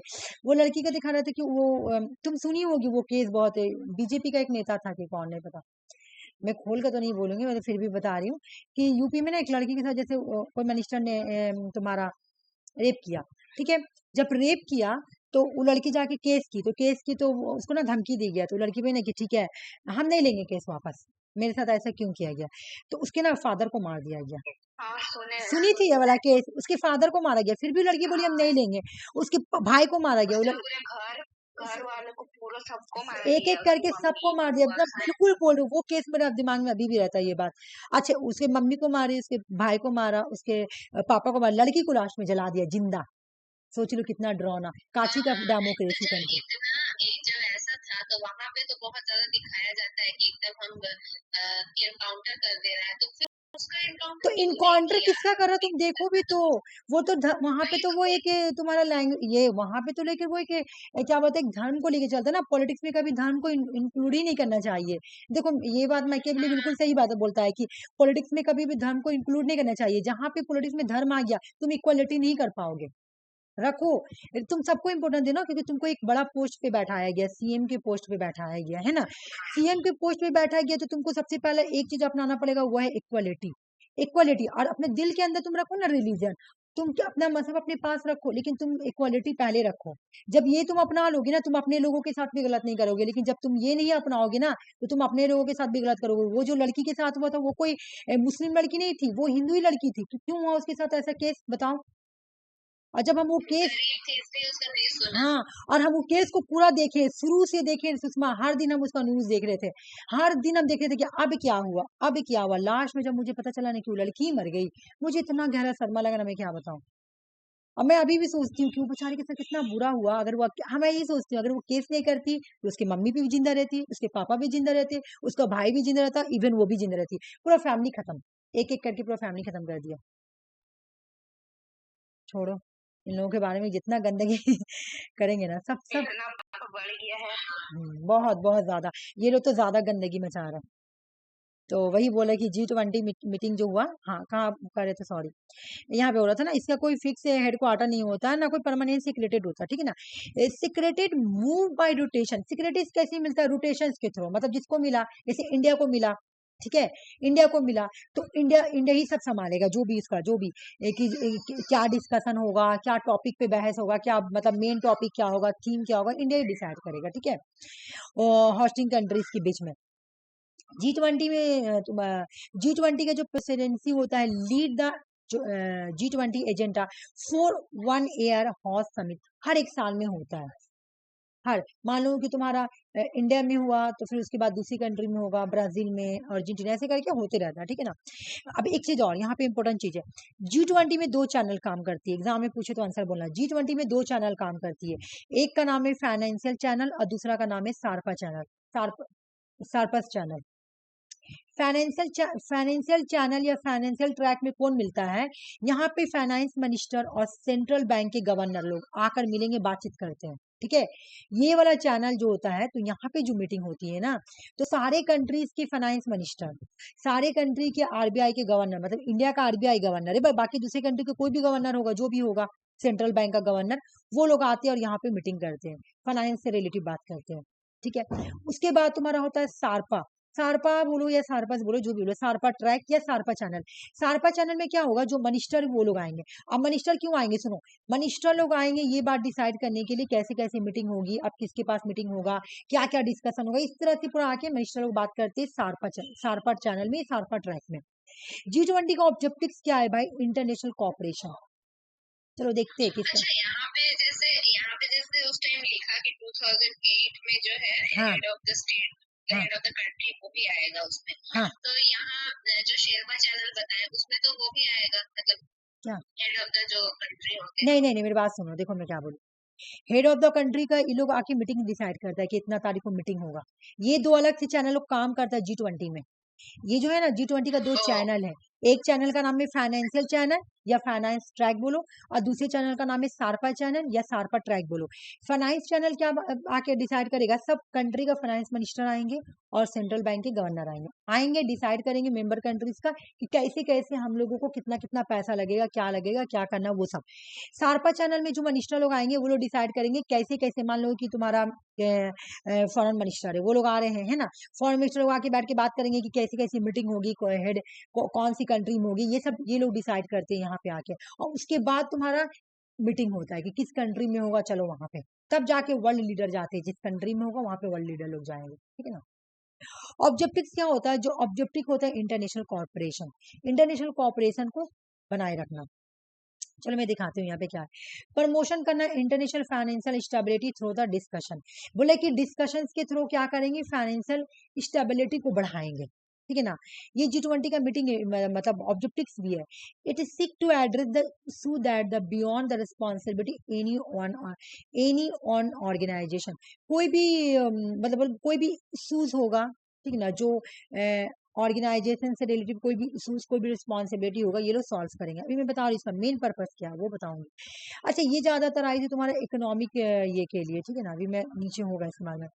G20 member comprises mix of the world largest advance and emerging economy से। देख लो, G20 में जितनी भी सारे कंट्रीज है ना, वो तुम्हारा इमर्जिंग इकोनॉमिक्स है या लार्ज एडवांस कंट्रीज है। G20 की जो मेंबर कंट्रीज है, तो जो मेंबर कंट्रीज कितने हैं? 19 कंट्रीज और 2 तुम्हारा यूनियन है। तो बोला इसमें से ज्यादातर तुम्हारा क्या है? लार्जेस्ट वर्ल्ड का एडवांस कंट्रीज या इमर्जिंग इकोनॉमिक है। जैसे इंडिया क्या इमर्जिंग इकोनॉमिक, चाइना क्या इमर्जिंग इकोनॉमिक, है ना। ये लोग जबकि एडवांस देखोगी तो यूएसए, यूके, ये लोग एडवांस हो गया, ठीक ना। ये लोग रिप्रेजेंट करते हैं वर्ल्ड का पॉपुलेशन 2/3। मतलब G20 में देखेंगे कि पॉपुलेशन कितना आएगा पूरा। ये लोग, ये सारे कंट्री मिलके कितने वर्ल्ड के पॉपुलेशन को रिप्रेजेंट कर रहे हैं? 2/3 पॉपुलेशन को रिप्रेजेंट कर रहे हैं, ठीक है ना। ये लोग सारे कंट्री लोग मिलकर कितना ग्लोबल ग्रोथ प्रोडक्ट करते हैं? 85%। ये G20 में 19 कंट्रीज और प्लस 2 तुम्हारा यूरोपियन यूनियन, ये लोग दोनों मिलके कितने कंट्री कितने पॉपुलेशंस को रिप्रेजेंट करते हैं वर्ल्ड का 2/3, और कितने ग्लोबल ग्रोथ प्रोडक्ट को रिप्रेजेंट करते हैं तो 85%, कितना इन्वेस्ट करते हैं रिसर्च एंड डेवलपमेंट के लिए तो 80%, ये G20 की कंट्रीज लोग। इंटरनेशनल ट्रेड कितना करते हैं तो 75%, ठीक है। यहाँ पे काम कैसे होता है तोरका, यहाँ पे तुम्हारा जो दिया जाता है ना तोरका के अकॉर्डिंग मैं बता रही हूँ काम कैसे होगा।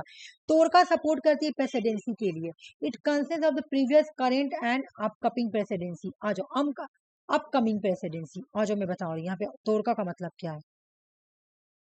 एग्जाम में क्वेश्चन आएगा तोरका कौन से ऑर्गेनाइजेशन से जुड़ी हुई है तो तुम्हारा G20 से। अब तोरका का मतलब मैं वो बता रही हूँ, रुक जाओ। अच्छा ये वाला पुराना है ना, मुझे थोड़ा अपडेट करना चाहिए। अच्छा मैं अपडेट नहीं की, कोई बात नहीं, हमको तो समझाने से मतलब है ना, अपडेट करने से क्या मतलब। बाकी तो तुम लोग अभी मीटिंग तो पढ़ भी करी। आ जाओ देखो, मान लो कि 2023 में इंडिया में तुम्हारा क्या था G20 का मीटिंग, तो इंडिया अकेला काम नहीं करेगी। इंडिया क्या करेगी, जहां 2022 में जो कंट्री में G20 हुआ था उससे हेल्प लेगी। तो 2022 में इंडोनेशिया में हुआ था तो वो इंडोनेशिया से हेल्प लेगी कि भाई आप बताएं कि मैं कैसे कैसे काम करूं, ठीक है। फिर उसके बाद इंडिया फिर 2023 में जब इंडिया में तो अब अनाउंसमेंट कर दिया जाता है कि 2023 में यहाँ पे होगा तो 2024 में वहां पे होगा, ठीक है। तो 2024 में तुम्हारा ब्राजील में होने वाला था, ये अनाउंसमेंट हो गया था। तो अब इंडिया इससे भी डिसीजन लेगी कि आप बताइए, आप कुछ एग्जाम्पल आप कुछ बताइए कि मैं क्या क्या करूं। तो यहाँ पे जिसको जो प्रेसिडेंसी कंट्री होता है ना, वो तोरिका का अकॉर्डिंग काम करता है। तोरिका में 3 लोग आएंगे, एक तो वो जो प्रीवियस कंट्री है और एक वो जो फ्यूचर कंट्री है जो फ्यूचर में होने वाला है, ठीक है ना। और प्रेजेंट के साथ मिलके ये लोग तीनों काम करेंगे, ऐसे होगा G20 का मीटिंग, ठीक ना। G20 में काम ऐसे होगा। इंडिया में 2023 में हुआ तो इंडिया किससे ली हेल्प, इंडोनेशिया 2022 वाले से। फिर फ्यूचर में अनाउंसमेंट हो गया कि ब्राजील में होगा 2024 में, तो इंडिया ब्राजील से भी हेल्प ली, ठीक है ना, कि प्लीज आप हेल्प कर देना थोड़ा सा कि हम कैसे कैसे करेंगे। इस तरह से जब काम होता है ना तो इसी को बोला जाता है तोरिका, ठीक है ना। और G20 क्या है भाई, इकोनॉमिक कॉपरेशन है। एक मिनट, अच्छा ये तो तुम्हारा जैसे देखो यहाँ पे लिखा हुआ है कि ब्राजील का जो प्रेसिडेंसी मिलेगा, यहाँ पे देखो जैसे ये तो अगले साल वाला है ना, तो इसलिए थोड़ा चलो अगले साल वाले को लेके देख लेते हैं। जैसे यहाँ पे लिखी हूँ मैं कि ब्राजील की प्रेसिडेंसी में तोरिका कौन कौन बनेगा, तो अगर ब्राजील को प्रेसिडेंसी सिर्फ मिल रहा है तो तोरिका में कौन आ जाएगा, तुम्हारा इंडिया आ जाएगा और साउथ अफ्रीका आ जाएगा। इंडिया आ जाएगा और साउथ अफ्रीका जो कमिंग है वो हाँ आएगा। कमिंग वाला आएगा, पास्ट और कमिंग आएगा, ठीक है, इस तरह से, ठीक है ना। तो बोल रहा और है कि अभी जो साउथ अफ्रीका अगर करेगा लीड हाँ तो प्रीवियस वाला आ जाएगा ब्राजील और अपकमिंग में जो रहेगा वो आएगा। बिल्कुल बिल्कुल, आप कपिंग का मैं लाई हूँ, रुको तो देखो 2026 में यूएसए में होगा, तो ये देखो अभी लिखा हुआ है टेंटेटिव लिखा हुआ है, तो मे भी हो, ठीक है। तो मैं भी देख लूंगी इसको।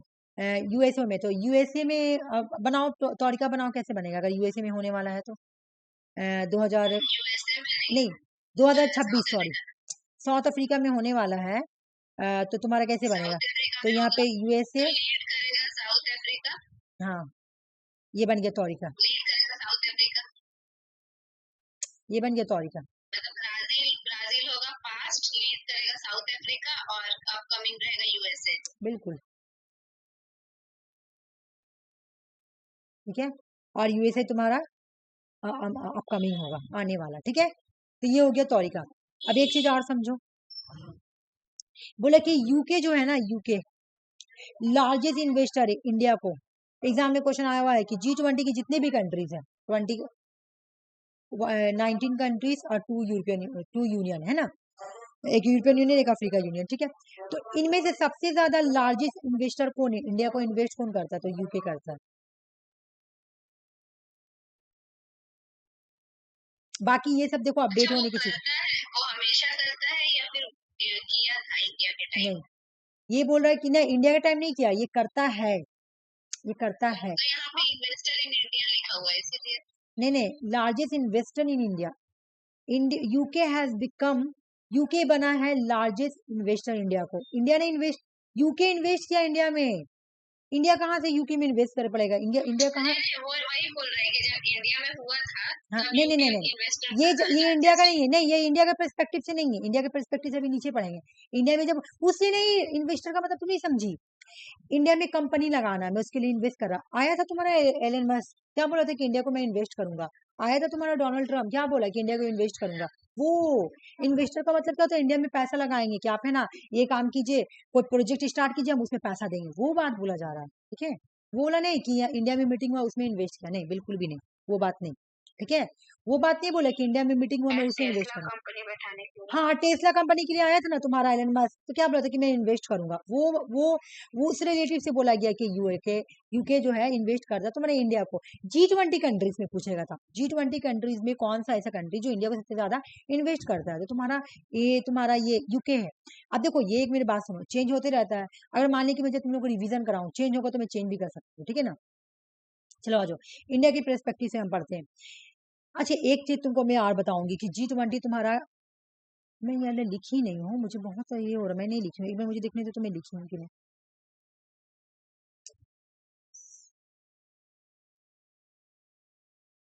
इतना बड़ा नोट लाई हूँ, मेन चीज उड़ा दी हूँ। रोटेशन प्रेसिडेंसी, अच्छा अच्छा, हाँ बोलो।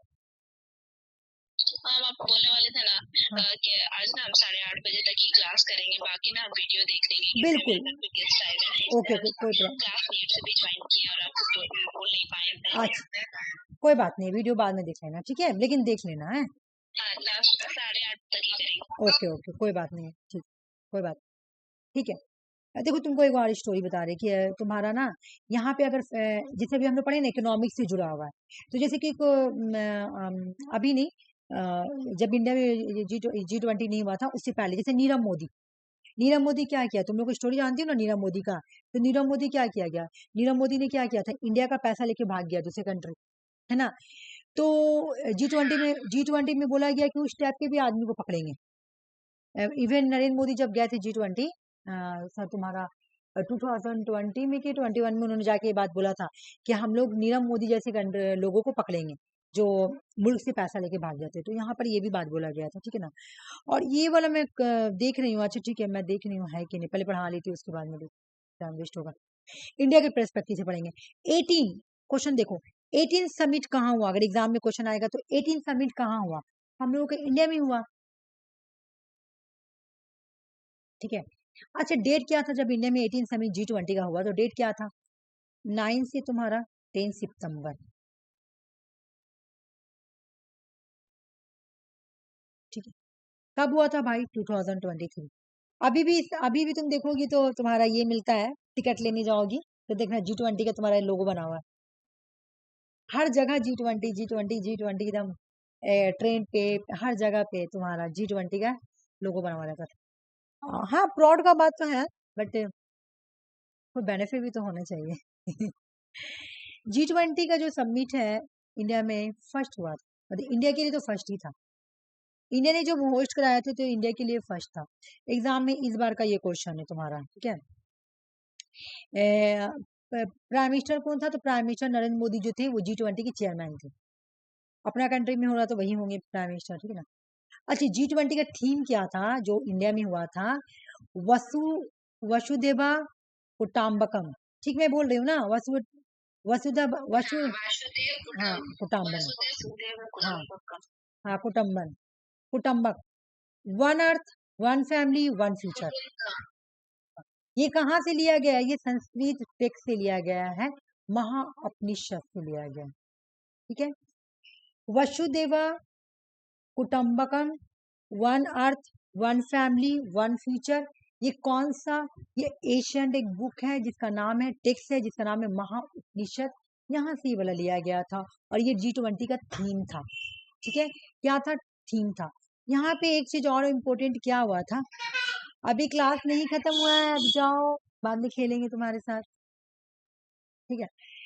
हाई यहाँ पे बोला कि एक चीज बहुत हाईलाइट हुआ था, क्या भाई, यहाँ पे Africa union become the permanent member of the G20 में जब इंडिया में जो मीटिंग हुआ था ना, यहीं पे तो अफ्रीका यूनियन जो है ना परमानेंट मेंबर बना था। एक हो गया, पीएम मोदी ने लॉन्च किया था, यहाँ पे बोला था पीएम मोदी ने लॉन्च किया था G20 में ग्लोबल बायोफ्यूल अलायंस। अगर एग्जाम में क्वेश्चन पूछे कि कौन सा सबमिट में ग्लोबल बायोफ्यूल अलायंस को रिप्रेजेंट किया गया था या पीएम मोदी ने लॉन्च किया था, तो वो है G20 मीटिंग में।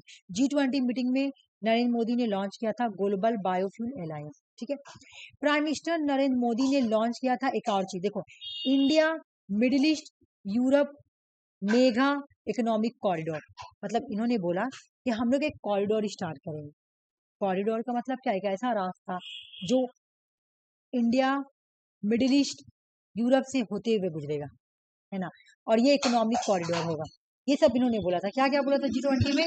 एक तो वन अर्थ वन फैमिली इसका थीम था, या वसुदेव कौटुंबकम, ठीक है। दूसरा यहाँ पे इन्होंने क्या लॉन्च किया, बायोफ्यूल ग्लोबल बायोफ्यूल अलायंस। तीसरा प्राइम मिनिस्टर नरेंद्र मोदी ने लॉन्च किया India middle east Europe mega economic corridor. India has Indeed taken active interest, बोला कि इंडिया बिल्कुल ही एक्टिवली इंटरेस्ट है उसको कि वो क्या करे, G20 में वर्ल्ड इकोनॉमिक स्टेबिलिटी लाए। वो बोला कि G20 की कितने जितने भी कंट्री है ना, मैं चाहता हूँ, मैं एक्टिव इंटरेस्ट हूँ कि G20 कंट्रीज के साथ में क्या करूँ, यानी वर्ल्ड के इकोनॉमिक को स्टेबल करने के लिए G20 कंट्री के साथ हम लोग को ये सब करना होगा। India middle east Europe mega economic corridor, इससे क्या होगा तुम्हारा कि इकोनॉमिकली वर्ल्ड जो है ना वो स्टेबल हो जाएगी। तो इंडिया बोल रहा है कि मैं चाहता हूँ कि G20 की कंट्री जो है वो इंस्पायर हो जाए, किस चीज के लिए, वर्ल्ड इकोनॉमिक स्टेबिलिटी के लिए। मतलब G20 में जितनी भी कंट्रीज है ना वो एक स्टेबल हो जाएगी इकोनॉमिक के फील्ड में। G20 इज हेल्ड एनुअली, हर साल होता है। और लीडरशिप कैसे मिलता है, रोटेशन बेस पे मिलेगी, ठीक है ना, जैसे जैसे घुरेगी वैसे वैसे रोटेशन मिलता है। चलो आ जाओ।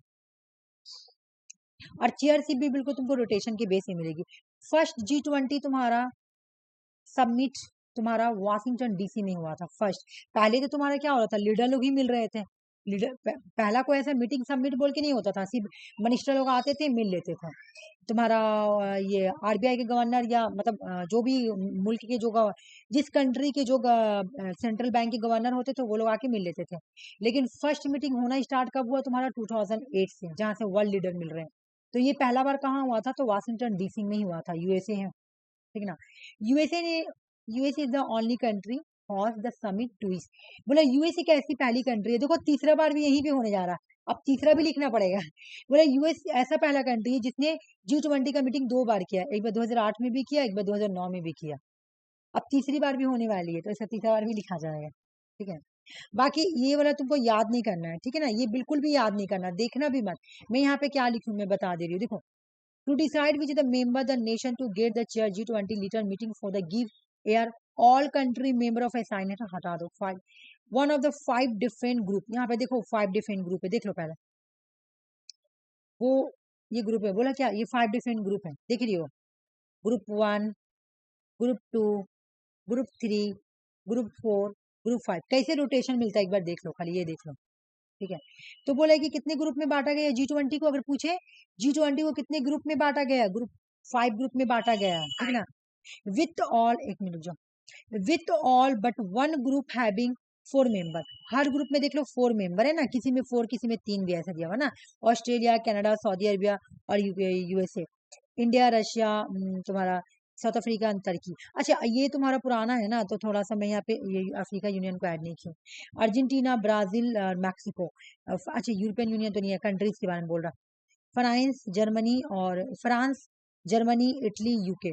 और उसके बाद तुम्हारा हो गया चाइना, इंडोनेशिया, जापान, ऐसी कंट्री को तुम्हारा डिवाइड किया गया, ठीक है।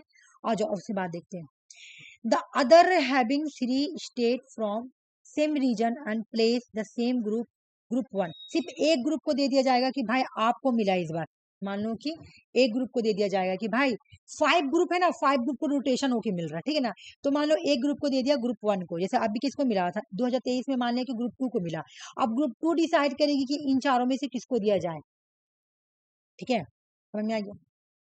ग्रुप डिसाइड करेगी कि किसको दिया जाए, रोटेशन के बेस पे ही होता है। अब आ जाओ, कहाँ गया भाई, कहाँ गया, हाँ, द अदर हैविंग 3 हो गया, हाँ, all country within a group eligible take over the G20 presidency when it is their group the turn G20 president each year defend G20 member country assume the presidency starting from one member member until November। देखो start हो जाएगा तुम्हारा 1 नवंबर से और 30 दिसंबर तक चलेगा, मतलब कि नवंबर में ही दे दिया गया। तुम देखी होगी कि सितंबर में स्टार्ट हुआ इंडिया में, इंडिया में G20 का मीटिंग स्टार्ट कब हुआ? सितंबर में। लेकिन प्रेसिडेंसी तुमको नवंबर में ही दे दी गई थी कि लीजिए आप संभालिए अपना प्रेसिडेंसी। लेकिन मीटिंग कब हुआ था? सितंबर में। तो यहाँ पे वही बोला कि जैसे ही तुम्हारा एक मीटिंग खत्म होता है तो दे दिया जाता है। जैसे कि अभी नवंबर में फिर से होगी, तो अब जैसे यूएसए है तो यूएस को दे दिया जाएगा कि भाई आप अपना संभालो। ठीक है, नवंबर में ही दे दिया गया था। इंडिया को नवंबर में ही प्रेसिडेंसी सिर्फ दे दिया गया था, लेकिन मीटिंग हुआ था सितंबर में।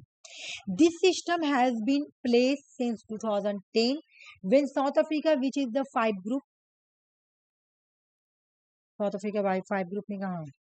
ओ ये सॉरी अलग है। 2010 में बोला कि ये जो सिस्टम है इसको प्लेस किया गया था 2010 से, जब साउथ अफ्रीका को दिया गया था। साउथ अफ्रीका कहाँ पे? यहाँ पे ना, ठीक है। और which is in group 5 held the G20 chair. मैं बता दो, टेबल बिलो द नेशन। देखो जिस ग्रुप को देगा ना, मान लो कि ग्रुप 2 को दिया गया, तो ग्रुप 2 को बोलेगा कि आप अपना ना जिसको देना दे दीजिए। फिर मान लो ग्रुप 3 को मिलेगा, तो इस तरह से ऐसे ऐसे देगा। तो तुमको यहाँ पे क्या याद करना है कि कितने ग्रुप है? 5 ग्रुप है, बस ये याद करना है। कितने ग्रुप है भाई? 5 ग्रुप है। और हम लोग सबसे पहले ये याद करेंगे कि सबसे पहला बार मीटिंग कहाँ पे हुआ, सबसे पहला मीटिंग। ये एग्जाम में इंपॉर्टेंट हो सकता है। तो हाँ, आज तुम एक चीज देखोगी ना, बोलोगे कि हम देखें कि अमेरिका में 2 बार हुआ, तो देखो अमेरिका में एक बार 2008 में भी हुआ, एक बार 2009 में भी हुआ। यहाँ पर मतलब 2 बार, साल में 2 बार हुआ है। एक यूके में हुआ, फिर यूके के बाद फिर यूएसए में हो गया। ठीक है, तो देख लो भाई, सबसे पहला G20 का मीटिंग कौन सी कंट्री में हुआ है? G20 का पहला मीटिंग यूएस में हुआ था, वाशिंगटन डीसी में। हाँ, उसके बाद यूके में हुआ और उसके बाद फिर यूएस में हुआ। ठीक है, आ जाओ इंडिया का हम लोग देख लेते हैं। इंडिया का क्या पोजीशन है? इंडिया तुम्हारा 18 में, देख लो 18 में है। डेट क्या एग्जाम में आया हुआ था? 9 to 10 सितंबर ये वाला आया था ना। हाँ, ये बहुत बार एग्जाम में आया। तुम लोग भूल गए थे एग्जाम में। न्यू दिल्ली में हुआ था और नरेंद्र मोदी प्राइम मिनिस्टर। अब तो याद ही रहेगा, अब क्योंकि इंसान जब सबक सीख लेता तो वो चीज कभी भूलता नहीं है। अच्छा आ जाओ हम लोग पहले। हाँ वही तो देखो हम लोगों को ना समिट याद करना है। ठीक है, इतना समिट याद करना पॉसिबल नहीं क्योंकि हर साल हो रही है ना। तो हम लोग क्या याद करेंगे, एक चीज कि 2008 में कहाँ पे हुआ? यूएस में। फिर अप्रैल में तुम्हारा यूके में हुआ, फिर सितंबर में फिर यूएस में हो गया। ठीक है, ऊपर से 3 याद कर लिए। आ जाओ, इंडिया का 18 याद कर लिया और अभी करंट वाला याद कर लेते हैं कि 2026 में कहाँ पे होगी? तो यूएस में होगी। अब अगर चेंज हुआ तो मैं तुम लोगों को बता दूंगी, लेकिन देखो अनाउंसमेंट तो कर दिया था, टेंटेटिव लिखा हुआ है यहाँ पे, लेकिन अब तक तो दे दिया होगा अनाउंसमेंट। मैं क्लियर कर दूंगी। ठीक है, अब यहाँ पे एक चीज और देखो क्या बोल रहा है। परमानेंट गेस्ट कौन है? परमानेंट गेस्ट आईएलओ को बुलाया जाता है, आईएमएफ को बुलाया जाता है, तुम्हारा new partnership for African development को बुलाया जाता है, organisation for economic cooperation development, इन सबको बुलाया जाता है। लेकिन कौन सी कंट्री, पूछे कि कौन सी कंट्री है जो G20 की परमानेंट गेस्ट है? स्पेन। 2008 से जब से मीटिंग हो रही कंटिन्यूअस बन के आती है फ्रेंड, कंटिन्यूअस गेस्ट बन के आती है स्पेन। सोच लो, ये लोग भी है। ये सब याद करना जरूरत नहीं है खाली, लेकिन तुम ये याद कर लेना, परमानेंट गेस्ट कौन सी कंट्री है? स्पेन है। ठीक है, अब तुम लोग एक मिनट मुझे रिवीजन करा दो।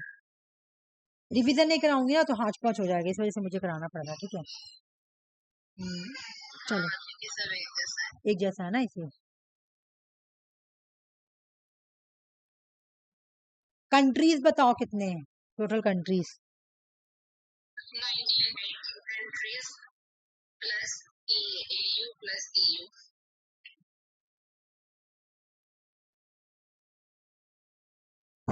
और हो गया? ठीक है, सही बोली मैं? ठीक है, ये तो हो गया तुम्हारा। मुझे अब नेक्स्ट क्वेश्चन, डेट बताओ एयर कब आई थी? 1999।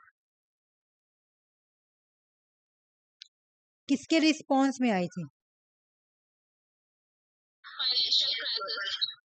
नहीं, फाइनेंशियल क्राइसिस नहीं बोलेंगे, पूरा बोलना पड़ेगा, Asian financial crisis. Financial crisis.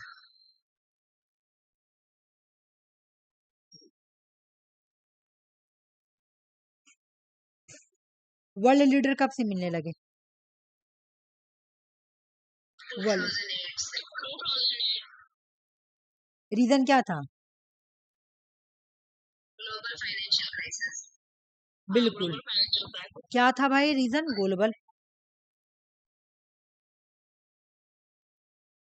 Global हम लोग सही बोले ना? बिल्कुल सही बोली, बीच ही होगा ना। नहीं सही बोली। अच्छा, एशियन फाइनेंशियल क्राइसिस का भी डेट बता दो थोड़ा। चलो, 1997 हाँ बिल्कुल सही। ठीक है, इतना तो हो गया, चलो नेक्स्ट आते हैं। होगा। हाँ 1997, तो 2 साल बाद ही तो तुम्हारा आई वो। ठीक है। अच्छा, पहला ये इसको स्टैब्लिश कहाँ पे किया गया था G20 को? बर्लिन में। बर्लिन में, बर्लिन।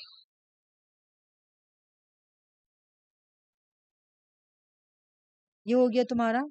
मैं नेक्स्ट बोल रही हूँ जो एक्चुअल में ना मेरे माइंड से थोड़ा सा निकल गया, तो फिर याद करने पड़ता है। यहाँ 2 चैनल का नाम बताओ।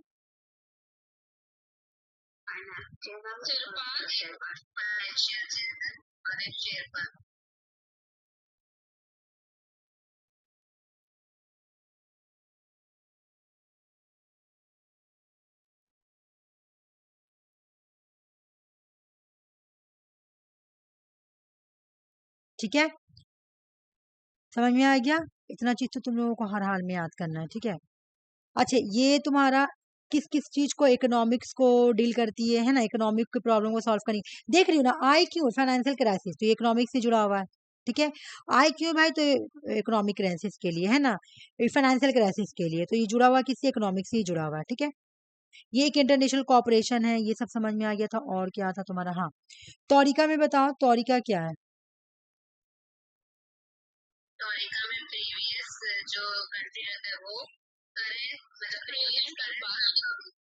बिल्कुल, इसको अगर मैं ऐसे बोले तो गलत नहीं होगा, रुक जाओ।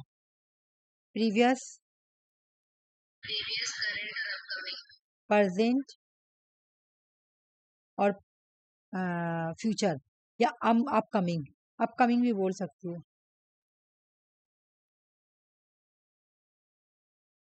ये हो गया तुम्हारा तौरिका। ठीक है, परमानेंट इनवाइटेड कंट्रीज का नाम बताओ, परमानेंट इनवाइटेड कंट्रीज का नाम बताओ। स्पेन। स्पेन, चलो 1 मिनट रुको।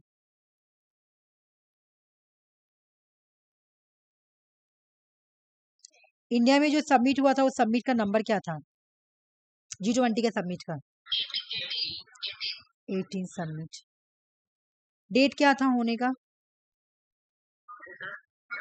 2023, सॉरी 2023 था, 19 सितंबर। पूरा बोलो, एग्जाम में क्योंकि पूरा क्वेश्चन आ रहा है। 19 सितंबर 2023। ठीक है, अच्छा थीम बता दो। वासुदेव कुटुंबकम, one nation, one nation, one family, one nation, one region, one nation, one future, one future. टम्बकम, one earth, one earth, one family और वन फ्यूचर। ठीक है, यही था। और यहाँ पे कौन ऐड हुआ था? African union.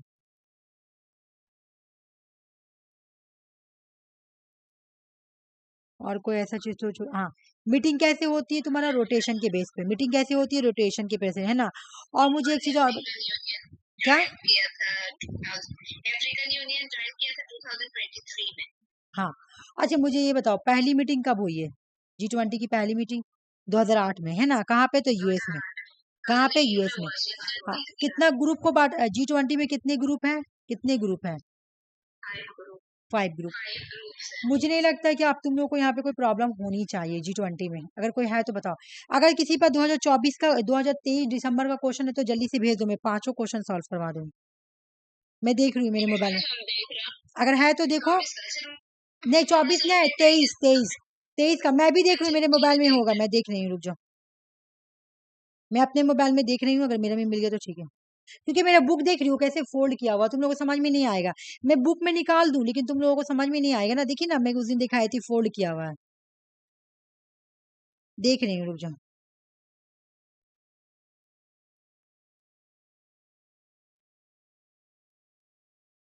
तुम लोग का रिवीजन हो जाएगा ना, क्वेश्चन करोगी तो।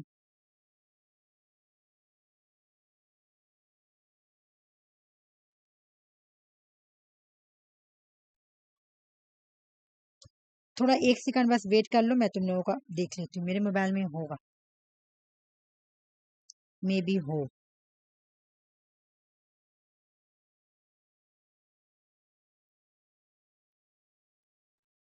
दिसंबर का, जून का तो मिला, दिसंबर का मैं देख रही हूँ।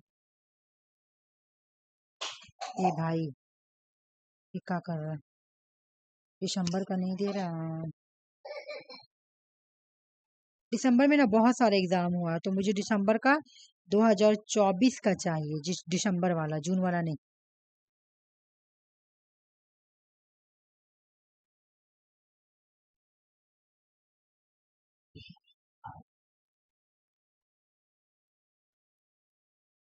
अच्छा मिल गया, मेरे पास है, ठीक है, मैं सेंड कर रही हूँ, रुक जाओ, देख लेना, तो यही है ना।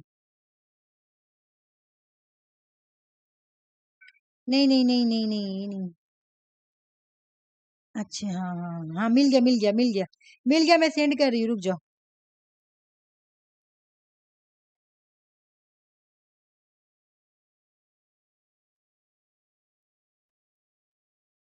क्लास में कौन नहीं है? No no no no no, ये तो लोडिंग नहीं है।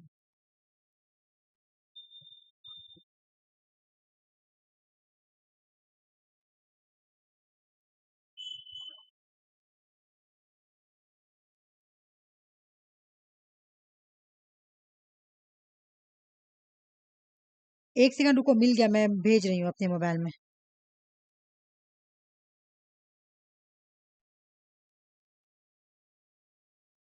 व्हाट्सएप।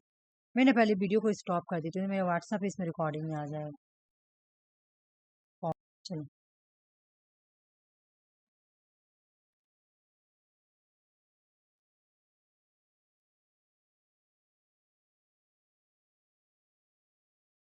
देखो यहाँ से क्वेश्चन स्टार्ट है, ठीक है, देखो G20 का, ठीक है, तो तुम लोग को ये पढ़ने की जरूरत नहीं, क्योंकि मैं तो पढ़ा चुकी हूँ, तो तुम लोग चलो सॉल्व करो ऐसे, जल्दी से करो, मैं बड़ा कर रही हूँ, हाँ?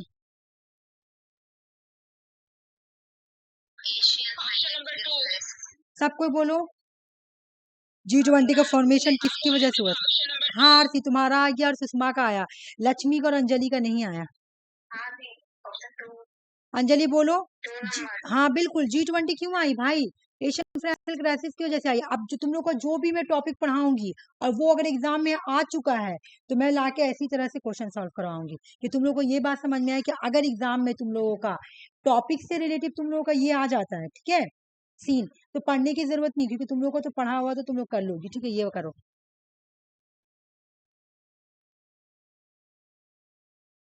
ऑप्शन 2। चलो और सब कोई बोलो जल्दी जल्दी, 2 नंबर। ऑप्शन 2 भी। बोलो अंजलि। वर्ल्ड में इकोनॉमिक स्टेबिलिटी को, हाँ इकोनॉमिक स्टेबिलिटी को बनाने के लिए, है ना, G20 is consider reform forum. बताओ क्या है G20? अभी हम पढ़ाएं ये वाला। यहाँ पे चेयरमैनशिप कैसे दे जाता है, मीटिंग कैसे हो जाता है? Option number 3। बिल्कुल, यहाँ पे नॉट रोटेशनल, नहीं रोटेशन होता है ना, बोले देखो रोटेशन होता है, एनुअली होता है ना, डिफरेंट डिफरेंट रीजन को एनुअली, हम अभी पढ़ाएं ये सब कि एनुअली होता है, रोटेशन के बेस पे होता है, 5 ग्रुप को बांट दिया था, एक एक रोटेशन। बोले चाइना इसका अगेंस्ट है, चाइना क्यों इसका अगेंस्ट रहेगा? ये सब तुम्हें पढ़ाई भी नहीं। ऑब्जेक्टिव्स बता दो क्या है? International cooperation. बताओ। इंटरनेशनल कोऑपरेशन, ठीक है, बोलो कोऑपरेशन करेंगे पावर पॉलिटिकल मैटर के साथ, सेक्टरल कोऑपरेशन बिल्कुल भी नहीं, इंटरनेशनल कोऑपरेशन है, इकोनॉमिक, इन्वायरमेंट, विमेन को राइट देना, इन सब के बारे में बात होता है।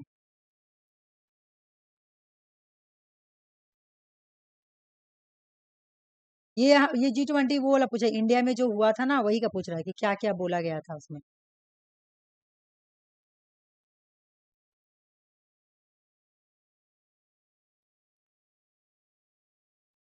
पॉजिटिव आंसर देखो ना, सुन मारो, बिल्कुल all of the above, sustainable development growth.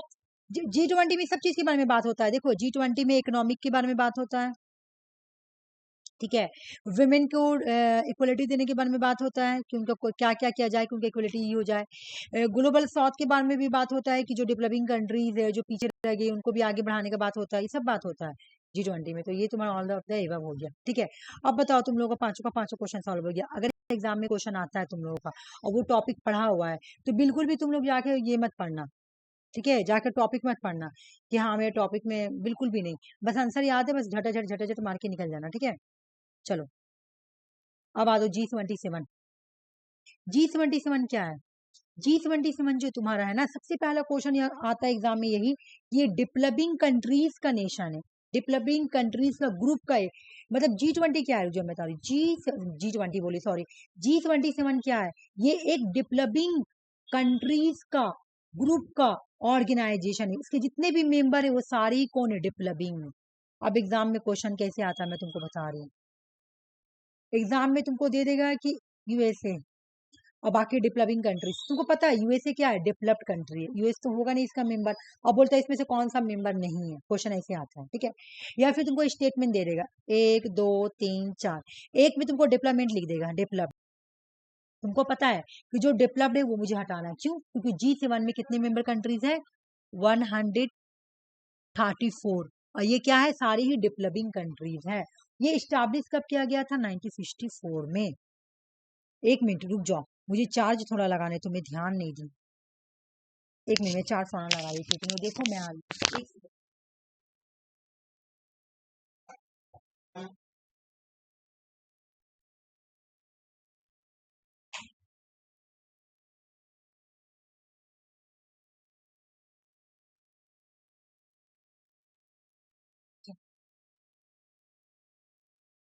नया बैटरी लगाए फिर भी 2 घंटा तक नहीं चलता है, 1.5 घंटे से ज्यादा चलता ही नहीं। चलो तो समझ में आ गया ना कि ये क्या है? G27 1964 में आई है, डेवलपिंग कंट्रीज का ग्रुप है, ठीक है ना। ये क्यों आई भाई?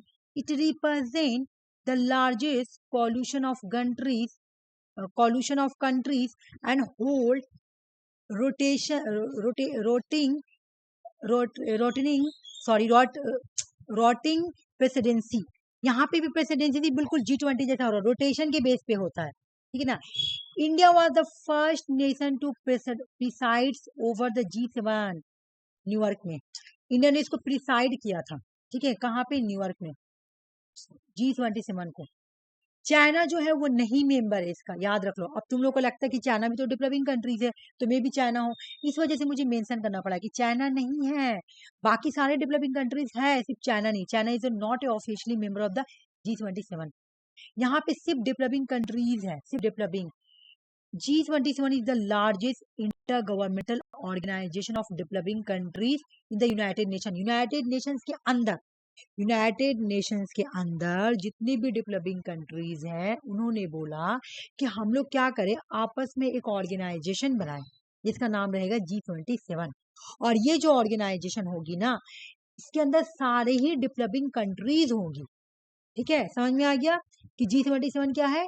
डेवलपिंग कंट्रीज का एक ग्रुप है, किस कहाँ पे? यूनाइटेड नेशंस में, ताकि यूनाइटेड नेशंस में लगे कि हाँ डेवलपिंग कंट्रीज भी स्ट्रांग है, किसी से कम नहीं है, उनका खुद का एक ग्रुप है, जैसे G7 का ग्रुप है ना। उसी तरह इन लोगों का भी G77 का भी ग्रुप है, ठीक है। लेकिन ये इसको कंफ्यूजन बिल्कुल ऐसे ही करने देगा, तुमको यूएसए दे देगा, यूके दे देगा क्वेश्चन में, तुमको पता है कि ये लोग डेवलप्ड कंट्री है, ये लोग कभी G77 में नहीं आएंगे, एक बात। दूसरा तुमको क्वेश्चन दे देगा, डिफिनेशन में डेवलप लिख देगा, तुमको पता है डेवलप हटा के मेरा सारा आंसर बन जाएगा, आया हुआ क्वेश्चन इसलिए बोल रही हूँ।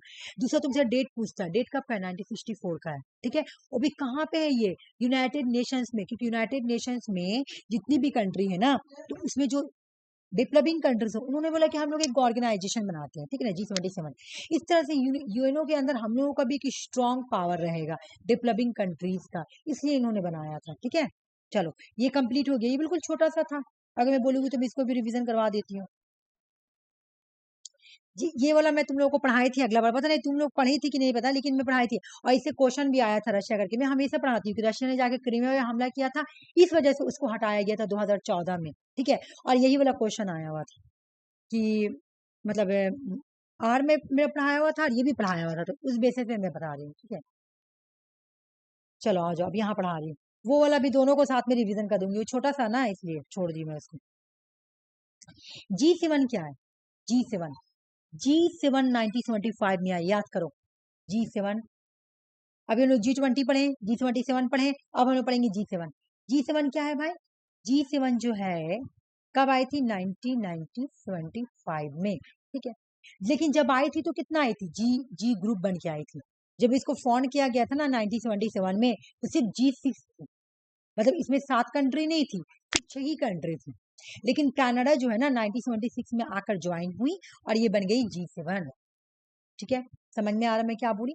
मैं बोली कि G7 को स्टैब्लिश किया गया, कब किया गया है भाई? तो 1975 में, ठीक है। लेकिन जब इसको स्टैब्लिश किया गया था तो इसमें 6 मेंबर कंट्रीज थी, ठीक है। लेकिन कनाडा जो एक फौरन ही 1 ईयर के बाद ही इमिडिएटली आके तुम्हारा ज्वाइन कर ली, ठीक है। हम एक चीज देखेंगे कि G20 का देखो, एक सब थीम पढ़ रहे हैं। G20 का थीम क्या था? इकोनॉमिक कॉपरेशन, इंटरनेशनल कॉपरेशन, है ना, ये था। फिर उसके बाद हम लोग पढ़े G77, इसका क्या है भाई? डेवलपिंग कंट्रीज, ठीक है। थीम इसका क्या है? ये क्यों आई थी? इसका पर्पस क्यों था आने का, है ना। इसका पर्पस ये था, कहानी तो बहुत लंबा अगर मैं सुनाऊं तो। क्या हुआ तो ओपेक के बारे में तुम जानती हो? ओपेक को कौन कौन जानता है? बताओ जल्दी से मुझे, ओपेक के बारे में कौन कौन जानता है? नाम जानते हैं। ओपेक को नहीं जानती हूँ मैं। ओपेक भी पढ़ाई हूँ, ओपेक भी पढ़ाई हूँ मैं प्रीवियस क्वेश्चन में। देखो ओपेक, ओपेक क्या करती है तुम्हारा 1973 1974, मतलब 1970s में बोलो। ओपेक क्या करती है? ओपेक जो है ना, ये तुम्हारा एक ऑर्गेनाइजेशन है, ठीक है ना, मिडिल ईस्ट कंट्रीज, ठीक है ना। मैं इसको पढ़ाई हूँ ओपेक को बहुत अच्छे से, और मैं प्रीवियस क्वेश्चन में भी पढ़ाई हूँ। हाँ बिल्कुल, और मैं इसको पढ़ाई भी हूँ और प्रीवियस क्वेश्चन में भी पढ़ाई हूँ। ऐसे पढ़ाई, आरसी को पढ़ा होगा, बहुत बार पढ़ाई, उसको रिवीजन भी कराई हूँ ओपेक को। अभी तो ओपेक तुम्हारा रिफॉर्म भी हो गया है, अभी ओपेक तुम्हारा रिफॉर्म भी हो गया, तो वो भी मैं तुम लोगों को पढ़ाऊंगी, ठीक है ना। इसको बोला जाता है तुम्हारा, अगर फुल फॉर्म देखोगे तो आरसी भी बोली कि ऑर्गेनाइजेशन पेट्रोलियम एक्सपोर्टिंग कंट्रीज, ठीक है, इसको बोला जाता है। तो ये है क्या भाई? ओपेक है क्या? ठीक है, ये क्या है? ये तुम्हारा old old sorry oil, oil को ये लोग चलाती है, मतलब ऑयल को ये लोग कंट्रोल करती है। दुनिया में जितना भी ऑयल मिलता है ना, तो ये लोग कंट्रोल करते हैं। ये एक्चुअल में किसका ग्रुप है? ये तुम्हारा मिडिल ईस्ट, मिडिल ईस्ट बोले इसको, जहाँ मिडिल ईस्ट ही बोला जाता है, हाँ, मिडिल ईस्ट कंट्री का एक ग्रुप है, ठीक है ना। इसके अंदर तुम्हारा आ जाएगी, मेंबर याद है आरसी? सऊदी अरेबिया, नहीं बिल्कुल हाँ सऊदी अरबिया, बस सही बोली, बिल्कुल सऊदी अरबिया। अभी मैं इसका स्टोरी बताऊँ। हाँ एक, नहीं यूएई तो नहीं है इसका, ईरान है। तो बहुत मेंबर है, सुनो मेंबर तो बहुत है, ठीक है, लेकिन फाउंडिंग मेंबर है ये लोग, सऊदी अरबिया, ईरान, कुवैत, ठीक है ना, कुवैत, इराक, ठीक है, और वेनेजुएला, इन सब कंट्रीज ने मिलकर ओपेक को स्टैब्लिश किया था, ठीक है ना। ओपेक को स्टैब्लिश किया था इन सारे कंट्रीज ने मिलकर, ठीक है ना। इसका हेडक्वार्टर ये कब आया था तुम्हारा? तो इसको आई थिंक 1960s में, हाँ बिल्कुल 1960s में इसको स्टैटू बनाया गया था, और 1961 में ये बिल्कुल इफेक्ट में आ गया था। इस तरह से कहानी है, ठीक है ना।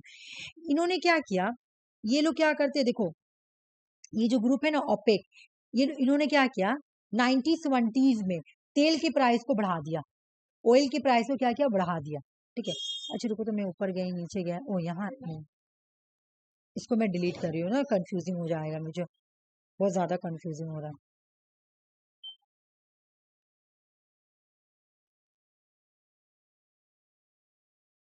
हाँ ठीक है, जो ओपेक कंट्री रहती है तुम्हारा, OPEC, ओपेक, इन्होंने क्या किया, ऑयल के प्राइस को क्या किया, इंक्रीज कर दिया। अब जब ऑयल के प्राइस को इंक्रीज किया ना, तो आ गया फाइनेंशियल क्राइसिस वेस्टर्न कंट्रीज में।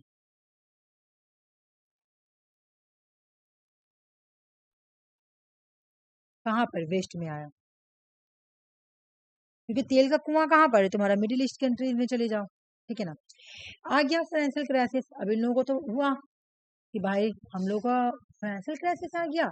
1973 में ऑयल क्राइसिस और फाइनेंशियल क्राइसिस आया, है ना। इन सब की वजह से वेस्ट, जो तुम्हारा वर्ल्ड की जो इंडस्ट्रियलाइज कंट्री है, इंडस्ट्रियलाइज स्टोरी अच्छे से समझना। स्टोरी क्या है कि जो ओपेक कंट्री रहती है वो तेल के दाम को क्या करती है, इंक्रीज कर देती है। जब वो ऑयल के दाम को इंक्रीज करती है तो वेस्टर्न कंट्रीज में फाइनेंशियल क्राइसिस या ऑयल क्राइसिस आ जाती है। ठीक है, अब जो इंडस्ट्रियलाइज कंट्री थी या एडवांस डेवलप कंट्री, तो ये लोग तो ज्यादा वेस्ट से ही बिलोंग करते हैं, है ना। तो इन्होंने क्या बोला, इनको अब कंसर्न होने लगा कि बाप रे बाप, इस तरह से ये लोग जब तेल का दाम बढ़ा देंगे तो हम लोगों के लिए तो प्रॉब्लम हो जाएगा, तो चलो हम लोग ग्रुप बनाते हैं इस तरह के इस तरह के प्रॉब्लम से बचने के लिए, और वो ग्रुप का नाम होगा G6। स्टार्टिंग में जब आया था 1975 में तो ये G6 ही था, फिर कनाडा आके 1976 में ज्वाइन हो जाती है तो ये बन जाती है तुम्हारा G7। अब एक और स्टोरी सुनो।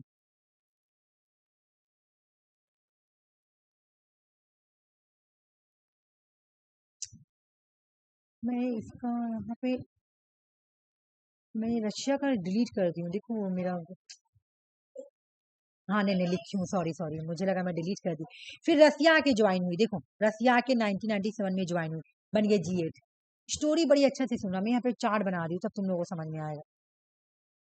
ठीक है, थोड़ा कंफ्यूजिंग है इसलिए क्योंकि आ रहा जा रहा इसलिए से हो रहा है। देखो क्या हुआ कि ओपेक क्या करती है, समझना, ओपेक क्या करती है, इंक्रीज कर जाती है। क्या इंक्रीज कर रही है भाई, तुम्हारा ऑयल के प्राइस को इंक्रीज कर दी। वेस्ट कंट्रीज में क्या हुआ, वेस्टर्न कंट्रीज में फाइनेंशियल क्राइसिस, ऑयल क्राइसिस होने लगा, ऑयल क्राइसिस या फाइनेंशियल क्राइसिस, ये सब क्राइसिस आने लगी। तो जो एडवांस डेवलप्ड कंट्रीज थी या जो इंडस्ट्रियलाइज कंट्रीज थी उनका ग्रुप आया, आपस में मिला। इंडस्ट्रियलाइज कंट्री का ग्रुप आपस में आके मिलके बात करते हैं, क्यों ना हम लोग एक ऑर्गेनाइजेशन बनाएं इस तरह के प्रॉब्लम से डील करने के लिए। ठीक है ना, इस तरह के प्रॉब्लम से डील करने के लिए फ्यूचर में इस तरह का प्रॉब्लम ना आए, इसलिए इन्होंने क्या किया, 1975 में स्टैब्लिश किया तुम्हारा G6। ठीक है, इसके बाद फौरन ही 1976 में ही ज्वाइन हो जाता है जाके तुम्हारा कनाडा, कहाँ पे, G7 में। G6 में आके मिला तो क्या बन गया तुम्हारा G7। समझ में आ गया स्टोरी, स्टोरी समझ में आ गया।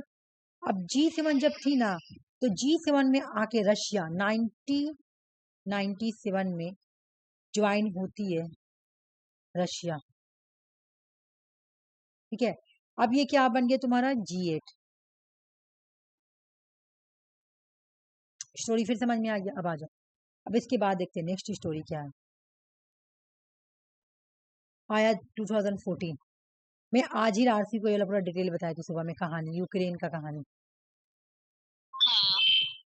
2014 में, ठीक है, आज ही कल बताई थी, कल ही तुम अकेला थी ना क्लास में, हाँ कल।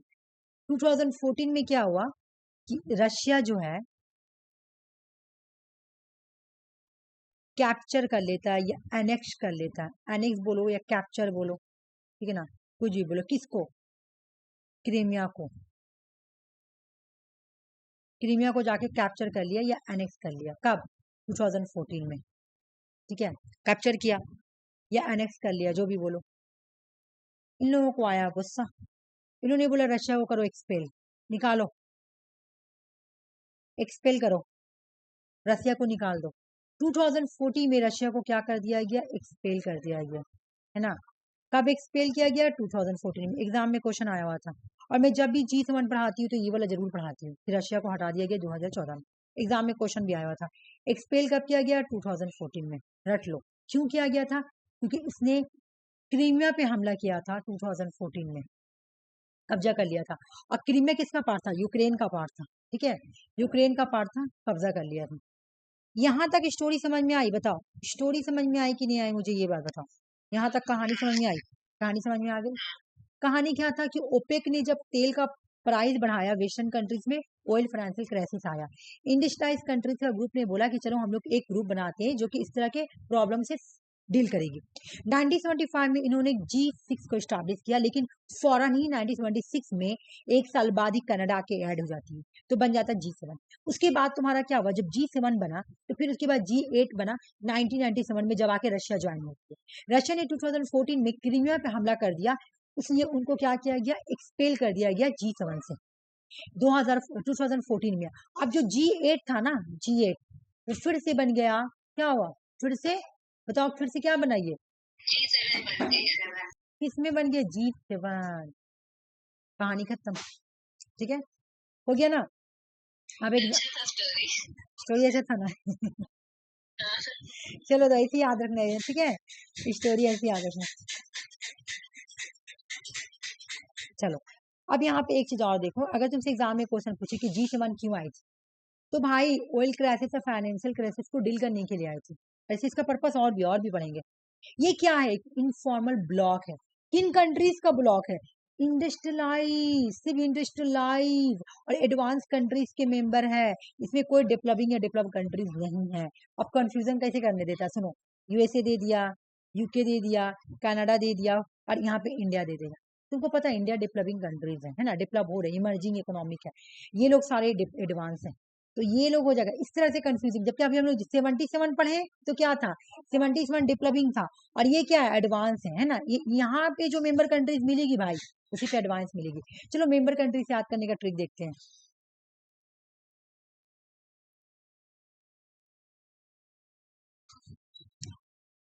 मेंबर कंट्रीज को याद करने का ट्रिक है, तुम लोग ये याद की हो, P5 पता है, P5 कंट्री, अच्छा P5 में से तो 3 ही निकलेगी, फिर भी तुम लोग एक चीज देखो, P5 में से तो 3 ही आएगी ना, यूके, यूएसए और फ्रांस।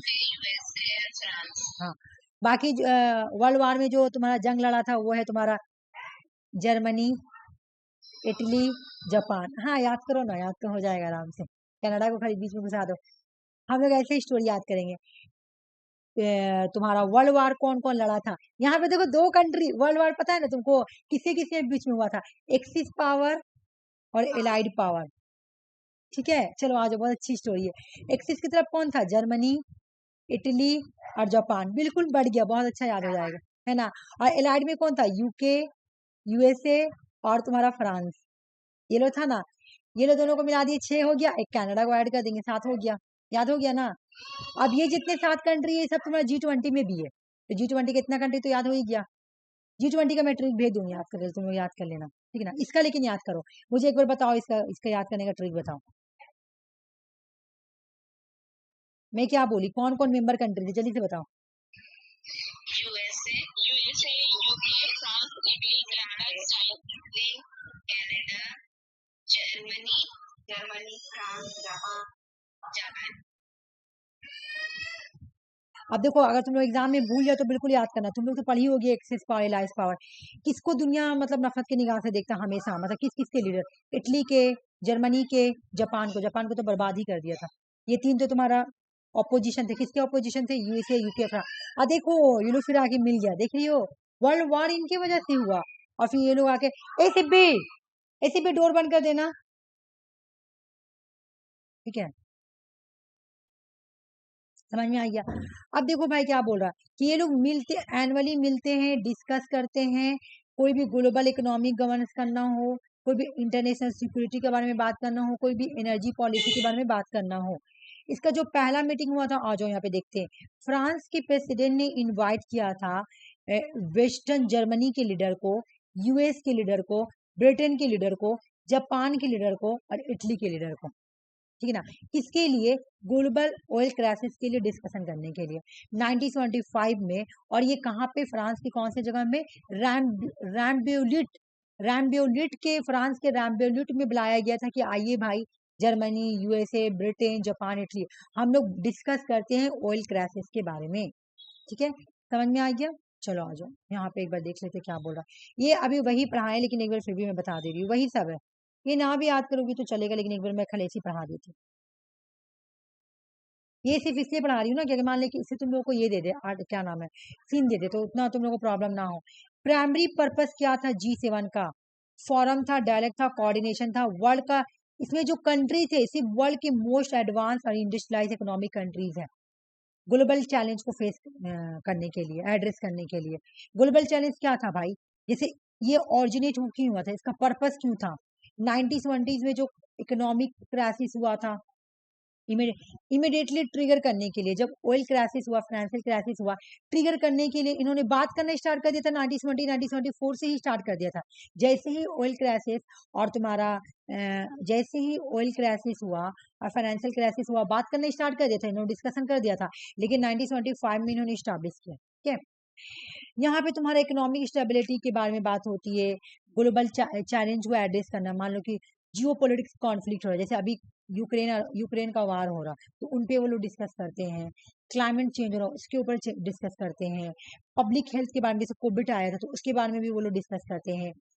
एनर्जी और फूड सिक्योरिटी के बारे में भी ये लोग क्या करते हैं, डिस्कस करते हैं। कहाँ पर? G7 में बैठ के। उसके बाद तुम्हारा सेट करते ग्लोबल एजेंडा, जैसे कि यूएनओ में क्या, IMF, WTO, G20, इन सब के बारे में ये लोग बैठ के यहाँ पे बात करते हैं। कोई भी किसी भी तरह का क्राइसिस आएगा तो उसको act as a rapid response group. ये लोग ग्रुप ऐसा है ना कि किसी भी तरह का क्राइसिस आएगा ना, हम लोग डायरेक्ट रिस्पॉन्स करेंगे, फॉरन इमीडिएटली रिस्पॉन्स करेंगे, चाहे वो इकोनॉमिक क्राइसिस हो या ह्यूमैनिटेरियन क्राइसिस हो या जियो क्राइसिस हो। ठीक है, बोला कंसेंस बेस्ड डिसीजन लिया जाएगा। ऐसा नहीं कि एक मेंबर बस बस उसी का बात है, नहीं, सभी का सहमति पे बेस, सब सब साथ मिलकर सहमति देंगे कि हाँ हम भी राजी, तब होगा। ठीक है, ये पेज अगर तुम लोग ऐसे पढ़ ली तो कोई प्रॉब्लम नहीं है, लेकिन ये पेज को अच्छे से पढ़ लेना। एक पेज तुम लोगों के लिए बहुत इंपॉर्टेंट है, बाकी ये कंप्लीट हुआ। आ जाओ, G4 पढ़ेंगे अब। G4, G4 क्या है? G4 countries. G4 कंट्रीज जो है ये क्यों आई थी, इसका पर्पस देखो। ऐसे तो ये 2004 में आई थी, लेकिन 2005 में इसका पूरा इफेक्ट में आया, काम करने लगी। ठीक है, G4 क्या है भाई? G4 इसको कैसे याद करना? बिग जे से याद करना। B से ब्राजील, I से इंडिया, J से जर्मनी और J से जापान। सॉरी, G से जर्मनी और J से जापान। बिग जी है। 4G वो G4 में कौन कौन मेंबर कंट्रीज है भाई, नाम बता दो। G4 कंट्रीज में कौन कौन? हाँ, बिग जी, ब्राजील, इंडिया, हाँ जर्मनी और जापान। बिल्कुल, है ना। पर्पस क्या है इसका? मुझे पर्पस बताओ, पर्पस क्या है? अभी मैं सबका फीचर पूछूंगी। पर्पस क्या है? परमानेंट, हाँ, ये बहुत बार एग्जाम में क्वेश्चन आया हुआ है, PYQ है बहुत बार। इसका पर्पस, इसको परमानेंट सीट चाहिए यूनाइटेड नेशन सिक्योरिटी काउंसिल में। इन्होंने बोला ब्राजील, जर्मनी, इंडिया, जापान ने मिलकर एक ग्रुप बनाया 2005 में। इन्होंने बोला कि भाई बहुत हुआ, बहुत हुआ, अब आप हम लोगों को परमानेंट सीट दीजिए। जबकि हम लोग क्या पढ़े कि जो यूनाइटेड नेशन सिक्योरिटी काउंसिल में 15 मेंबर है, ठीक है ना, जिसमें से 5 मेंबर ही परमानेंट है और 10 जो ये नॉन परमानेंट मेंबर है।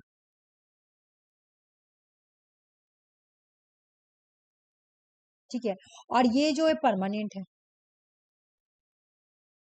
इसमें कौन कौन है भाई? सिर्फ USA है, UK है, फ्रांस है, चाइना है, और तुम्हारा ये USA के, हाँ, रशिया है। बस यही लोग, इन्हीं लोग को बोलवाला, ये लोग जो डिसीजन ले लो। नहीं, आप लोग permanent seat on the United nation security council, हम लोगों को भी चाहिए परमानेंट सीट। कहाँ पर? यूनाइटेड नेशन सिक्योरिटी काउंसिल में हम लोगों को भी सीट चाहिए। ठीक है ना, इन्होंने बोला कि बहुत हुआ, अब नीड है, रिफॉर्म करना चाहिए सिक्योरिटी काउंसिल। अब बहुत हुआ, अब जरूरत किस चीज की है? अब जरूरत है तो सिक्योरिटी काउंसिल को रिफॉर्म करने की जरूरत है। ठीक है, समझ में आ गया? चलो एक बार और मैं इसके बारे में बता देती हूँ। ठीक है, अब इसके उसको अपोज करने के लिए एक क्लब आया, उसका नाम था कॉफी क्लब। कॉफी क्लब को बोला था यूनाइटिंग फॉर कंसेंसस भी बोल सकती हो। ये इसका गोल क्या था? काउंटर करना। अच्छा, मैं इसका लीडर नहीं लिखी हूँ, सॉरी, इसका लीडर नहीं लिखी हूँ। इसका लीडर, कॉफी क्लब का लीडर जो है ना, मैं लिख दे रही हूँ यहाँ पे, मैं लिख के डिलीट कर दी हूँ, मेरे इतना पागलपंती मतलब इतना माइंड ये हो जाता है ना। लीडर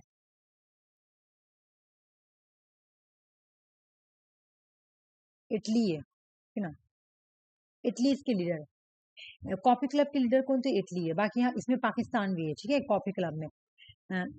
बोला कि मैं इसलिए बता रही हूँ ना कि इंडिया है तुम्हारा G4 में, और ये जो क्लब आई है इसके अगेंस्ट में आई, तो पाकिस्तान तो इंडिया और पाकिस्तान से तो दुश्मनी चलता है, तो वो तो जरूर रहेगी कॉफी क्लब में ये बात है, ठीक है। लीडर कौन है भाई, तो इटली है। कॉफी क्लब के लीडर कौन है, तो इटली है, याद रखना। तो इसको अपोज करने के लिए, किसको अपोज करने के लिए आई कॉफी क्लब, G4 को, G4 को अपोज करने के लिए, हाँ अपोज करने के लिए कौन आई है, कॉफी क्लब। बोली नहीं, बिल्कुल भी नहीं, कोई जरूरत नहीं है। To counter the G4 push for the permanent membership, नहीं नहीं, आप लोगों को नहीं मिलेगी, कोई जरूरत नहीं है रिफॉर्म करने की, जरूरत है जो चल रहा है जैसे चला ठीक है, नहीं होगा। और फिर इन्होंने ये भी इल्जाम लगाया ना कि यूएन के परमानेंट सीट उसी को मिल सकती है जो पीस कंट्री है, जो फ्यूचर में कभी, सॉरी फ्यूचर, जो पास्ट में कभी वार ना किया हो। जबकि आप देखिए ना, आपने जो G4 बनाया है ना, उसमें तो जर्मनी तो World War II का रिस्पॉन्सिबल है, और जापान, और फिर इंडिया का भी तो वॉर हुआ है पाकिस्तान के साथ। नहीं तो इंडिया तुम्हारा वर्ल्ड वार तो नहीं न कराई है, इंडिया वर्ल्ड वार नहीं कराई है, अच्छा, वर्ल्ड वॉर नहीं, नहीं होना चाहिए। वर्ल्ड वार जो कराएगा वो रिस्पॉन्सिबल है, वो उसको यूएन का परमानेंट सीट मिलने का बात नहीं है। हाँ, जापान भी है, जापान भी तुम्हारा वर्ल्ड वार के जिम्मेदार, तुम्हारा जापान का तो स्टोरी तुम पढ़ोगी ना, तो जब जब तुम लोग पढ़ा जाता है, पढ़ना तुम लोग, ये एक ऐसा एक्सपेरिमेंटल सेंटर बनाया था ना, इतना भयानक, World War I के बाद, क्योंकि World War I के बाद जापान के पास तो बहुत ये था। इसका मैं पढ़ी थी जब आर्टिकल, मतलब मुझे अच्छा लगता है पढ़ने में, वो सब डरावना डरावना चीज तुम लोग अगर इमेजिन करेगी तो तुम लोग का रूह कांप जाएगा। इंसान को एक्सपेरिमेंट करता था, ह्यूमन एक्सपेरिमेंट, तुम लोग निकाल के देखना यूट्यूब पे कि जापान का ह्यूमन एक्सपेरिमेंट, इसने चाइना के साथ बहुत गलत किया था मंचूरिया इलाका में। ये क्या किया था, जब वर्ल्ड वार जीता, ठीक है ना, वर्ल्ड वार में जब ये बहुत पावरफुल हो गया जापान, तो ये क्या किया था तुम्हारा कि जापान का एक इलाका था, देखो मैं आरसी को स्टोरी सुनाई थी, बोला इलाका का नाम मंचूरिया ही था शायद मेरे ख्याल से। तो वो ना तुम्हारा जापान के पास से, जापान ने उसको जाकर क्या किया, एनेक्स कर लिया, मतलब कब्जा कर लिया उस इलाका को, और वहाँ पे जितने भी लोग रहते थे ना वो चाइना थे, चाइनीज थे। तो इन्होंने क्या बोला जापान के लोगों ने कि हम लोग ना चाइना के लोगों पे एक्सपेरिमेंट करेंगे और उसको हम लोग वार में यूज करेंगे। तो ये लोग क्या किया, जितना भी वहाँ पे चाइनीज लोग थे सब पर ह्यूमन एक्सपेरिमेंट किया, इतना डेंजर डेंजर एक्सपेरिमेंट किया इंसान के ऊपर, इतना डेंजर डेंजर एक्सपेरिमेंट किया कि क्या बताएं। और जब World War II हुआ ना तो उसको रशिया उड़ा दिया, रशिया उस सेंटर को उड़ा दिया। World War II में जब जापान जब हार गया तो रसिया उस सेंटर को उड़ाया था जाके, तो एक्सपेरिमेंट सेंटर को। लेकिन बोला जाता है उसका डाटा यूएस रख लिया था, बहुत सारा डेटा, जैसे कि जो साइंटिस्ट लोग जो ह्यूमन एक्सपेरिमेंट किया था ना इंसान के ऊपर, इंसान का हाथ काट के पैर काट के उन लोगों को जिंदा रख के कि कैसे कैसे वो लोग टॉलरेट कर पा रहा, जितना भी चाइनीज का वो इलाका था ना मंचूरिया का, पूरे लोगों को लेकर उस पर उन्होंने एक्सपेरिमेंट किया था, सारे लोगों को लेकर, वहाँ के आर्मी को, वहाँ के जितने भी सारे लोग थे सबको लेके, तो ये किया था। अब बोलो ऐसा इंसान को कैसे वो लोग बना सकते हैं तुम्हारा यूएन के परमानेंट मेंबरशिप, ये हवाला दिया तुम्हारा कॉफी क्लब। कॉफी क्लब बोला चलो इंडिया तो ठीक है, मतलब इन्होंने नाम नहीं लिया, लेकिन इन्होंने ये बोला कि जर्मनी और जापान ये लोग तो वर्ल्ड वार के जिम्मेदार है, रिस्पॉन्सिबल। अच्छा, तुम्हें एक और एक्सपेरिमेंट करना रसिया के बारे में, बहुत डेंजर एक्सपेरिमेंट किया ये लोग इंसान के ऊपर, ह्यूमन एक्सपेरिमेंट किया, बहुत डेंजर डेंजर एक्सपेरिमेंट करके रखा हुआ, ठीक है। तो रशिया जो किया था ना वो तो बहुत डेंजर था, वो ना कैदी के ऊपर किया था, वो कोई ये लोगों पे नहीं किया था, सिविलियन के ऊपर नहीं किया था, लेकिन फिर भी किसी भी इंसान को ऐसे बेमौत नहीं मारना चाहिए। रशिया क्या किया था पता है, वो ना एक कैदी को बोला, मतलब एक कैदी को नहीं, सिर्फ 4 कैदी को, देखना तुम रसिया के एक्सपेरिमेंट, उसने बोला कि तुम लोगों को ना हम तुम लोग पे एक्सपेरिमेंट करेंगे, उन लोगों को सजाए मौत मिला हुआ था 4 कैदी को, बोला हम तुम लोग पे एक्सपेरिमेंट करेंगे, अगर तुम लोग वो एक्सपेरिमेंट में पास हो जाते हो तो तुम लोगों का सजा माफ। तो बोला ठीक है, उन लोगों को एक रूम में बंद कर दिया गया, बंद करके उन लोगों का रूम को ना चारों तरफ से बंद कर दिया गया, चारों तरफ से कहीं से भी धूप नहीं आएगा, कहीं से भी नहीं, रोशनी नहीं आएगी, ठीक है। जहां से आ भी रही थी ना वहां पे पेपर लगा दिया गया, ठीक है। और उन लोगों को ना ऐसा इंजेक्शन दिया जा रहा था कि वो लोगों को नींद ना आए। तो उन लोगों का ना एक हफ्ता में ये लोग पता है क्या किए, एक हफ्ता में या शायद 15 डेज में एक दूसरे को नोच नोच के खा लिए, और वो लोगों को खाना वाना नहीं दे रहे थे, मतलब वही ट्रीट, सिर्फ एक्सपेरिमेंट किया जा रहा था। वो लोग क्या किया, एक दूसरे को अपने नोच नोच के खा लिया, इतना ये लोग भयानक भयानक एक्सपेरिमेंट किया है रशिया। और जापान ने जो किया था एक्सपेरिमेंट, उसका जितना भी डेटा वो यूएस रख लिया, इवन उसके जो साइंटिस्ट थे जिन्होंने एक्सपेरिमेंट किया था इंसानों के ऊपर, जो जो जो वीमेन प्रेग्नेंट होती थी उसके ऊपर भी वो लोग करता था एक्सपेरिमेंट। तो वो सब जितना भी डेटा है ना, वो सब यूएस रख लिया, और साइंटिस्ट लोग को भी छोड़ दिया कि रहने दो, तुम लोग मुझे डेटा दे दो, मैं तुम लोग को छोड़ दूंगा। मैं ऐसा आर्टिकल में पढ़ू, कितना सच कितना झूठ मुझे नहीं पता, ठीक है। तो इसलिए बोला ये लोग तुम्हारा कॉफी क्लब में, ये सब बात, ये है ना, जर्मनी और जापान को हम बनने नहीं देंगे, क्योंकि ये लोग वर्ल्ड वार का रिस्पॉन्सिबल है। तो ये जो कॉफी क्लब है इसको हम लोग यूएफसी भी बोल सकते हैं, ठीक है, यूनाइटिंग फोर कॉन्सेंसस, ठीक है। इन्होंने काउंटर किया G4 को। अच्छा, अब मुझे तुम लोग एक बात बता दो, रुक जाओ, ये कंप्लीट हो गया, उसके बाद में देख रही होगा छोटा वाला होगा ये ना, ये नहीं, ये तुम लोग कर लियो, ये तो था ही मेरे पास में, बेकार उधर गया।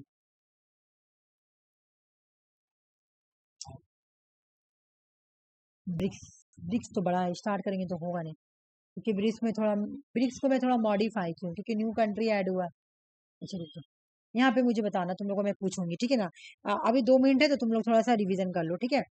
बाकी तुम लोगों को सब टॉपिक समझ में आया कि नहीं, मुझे ये बात बताओ, सारा टॉपिक समझ में आया कि नहीं? आ गया ना, क्योंकि देखो अगर जरा सी भी हेजिटेशन है तो पूछ लो, ठीक है, जरा सा भी हेजिटेशन है तो पूछ लो।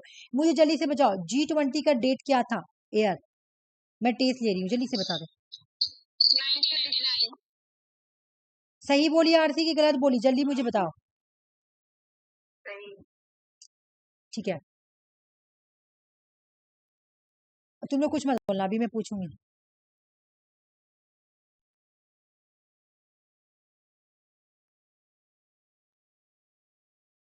सही है गलत क्या है बताओ, गलत। क्या होना चाहिए? इटली की जगह इंडिया। इंडिया तो है, जर्मनी, बिग हाँ जी, जर्मनी। बिग जे, है ना, बिग जे, ठीक है। जल्दी से मुझे बता दो G7 का डेट। G77 का 1964। नहीं, G7 बोल रही हूँ, G7 1975। 1975। तुम लोगों को कोई प्रॉब्लम है, याद नहीं हो रहा डेट, बोलो तो मैं रिवीजन करा दूंगी। देखो आरसी को याद है तो तुम लोगों को भी बिल्कुल ऐसे ही याद होना चाहिए। G7 का डेट क्या है, मैं यहाँ पे लिख रही हूँ, देखो हम लोग क्या पढ़े, सबसे पहले कौन सा टॉपिक पढ़े हैं हम लोग, बिम्बिस्टिक्स, ठीक है। ठीक है आरसी, मैं तुमसे ही पूछ रही हूँ, तुम बताना, इन लोगों को मैं याद करवा देती हूँ, ठीक है ना। बिम्बिस्टिक का डेट बता दो जल्दी से। 1999। 1997, हाँ 97। ठीक है। उसके बाद G20 का डेट हो गया तुम्हारा। अच्छा कोई बात नहीं, चलो कोई बात, रिविज हो ही जाता है, इंसान है भूल जाता, मैं भी भूल जाती हूँ। 1999, लेकिन वर्ल्ड लीडर कब से मिलना स्टार्ट किए, सबमिट कब से स्टार्ट हुआ, 2008 से, 2008 से, है ना। 2008 से तुम्हारा सबमिट हो गया, ठीक है। G77 का डेट बताओ जल्दी से। 1964। बिल्कुल 1964, है ना, 1964। उसके पर हम लोग क्या पढ़े, तुम्हारा G7 का डेट बताओ। 1975। उसके बाद G4 का बताओ। 2005। अच्छा सुषमा मैसेज करी कि मेरा ज्वाइन नहीं हो रहा है, एक मिनट को, थोड़ा मैसेज रिप्लाई कर दी।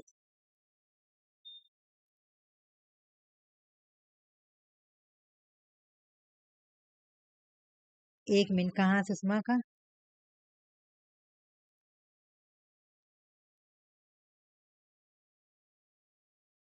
तुम लोगों को कोई प्रॉब्लम नहीं ना हो रहा, इंटरनेट इशू नहीं हो रहा तुम लोगों को? हाँ ठीक, हाँ हाँ सही बोली बिल्कुल सही बोली, एकदम सही बोली, ठीक है। अच्छा, बिम्बिष्टी का हेडक्वार्टर बता दो जल्दी से। ढाका बांग्लादेश। ढाका बांग्लादेश, रिवीजन हो रहा है कि नहीं हो रहा, जल्दी से, है ना। ढाका बांग्लादेश, ठीक है। अच्छे इसका पर्पस क्या था, G7 का पर्पस क्या था, क्यों आई थी? ऑयल क्राइसिस की वजह से आई थी, है ना, ऑयल क्राइसिस की वजह से। G4 क्यों आई थी? सिक्योरिटी काउंसिल का मेंबर बनना चाहते थे। परमानेंट सीट चाहिए था, कहाँ पे, सिक्योरिटी काउंसिल में। अच्छे, मुझे बताओ कि इंडिया में G20 मीटिंग कब हुई, जल्दी से बता दो पूरा डेट। 19 बोलो बोलो। 2023 to 10 September 2023। ये कौन सा समिट है, नाम क्या है समिट का? अच्छा अंजलि का भी नहीं हो रहा है, ये क्या हो रहा है?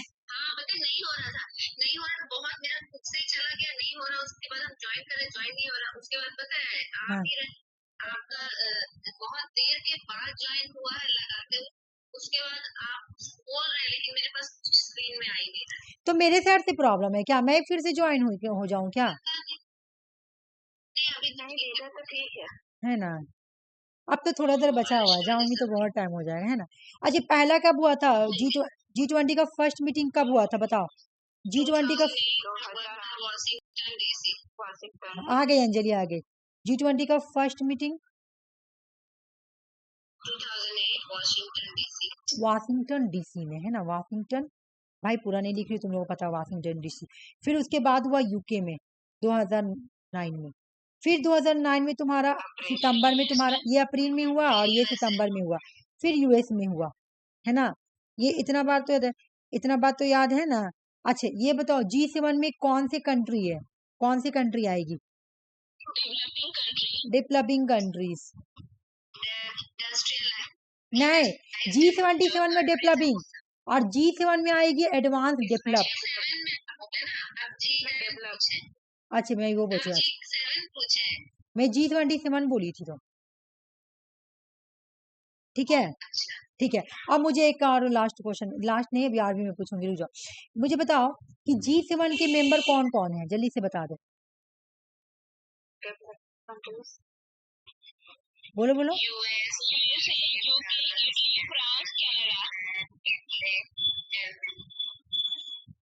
और लड़ाई वाला जर्मनी, जापान और इटली, ये तीनों लड़ाई किया था वर्ल्ड वार, है ना, तो ये लोग है, ठीक है। इस तरह से हो गया तुम्हारा। और क्या है G4 भी पूछने में। हाँ अच्छा G4 के अगेंस्ट कौन आया था, G4 को अपोज करने के लिए कौन आया था, G4 को अपोज करने के लिए कौन आया था? कॉफी क्लब का लीडर कौन था? इटली जो था वो कॉफी क्लब का लीडर था, बिल्कुल। अच्छा कोई ऐसा बात जो है ना नहीं छूटा हुआ तो नहीं है, बाकी तो मैं सारा ही करवा। हाँ एक बहुत इंपॉर्टेंट क्वेश्चन मुझे बताओ, रसिया कब ज्वाइन हुई थी आके G7 में?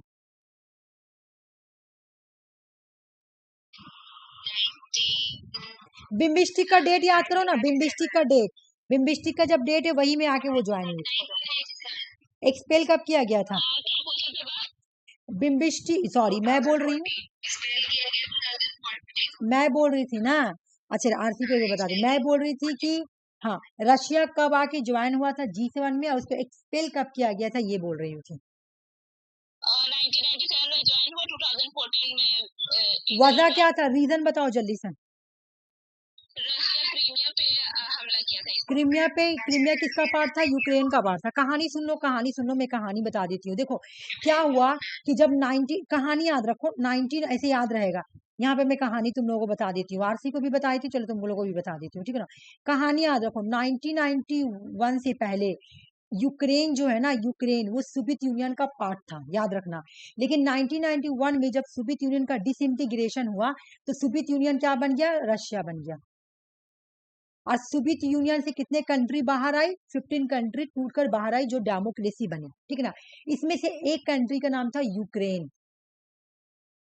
अब यूक्रेन जो है ये किसका, ये क्या कहलाई तुम्हारा, यूएस का, ये रशिया का पड़ोसी कहलाई, क्योंकि इसी में से टूट के निकला है तो इसी का पड़ोसी कहलाई।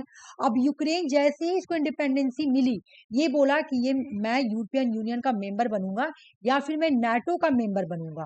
अब सुनो मेरी बात, जब ये नाटो का मेंबर बन जाता है, अगर ये नाटो क्या है, एक सिक्योरिटी अलायंस है, मुझे मेरे मेंबर कंट्रीज को अगर कोई हमला करेगा तो हम लोग पूरा नाटो कंट्री उठ कर मारेंगे, है ना।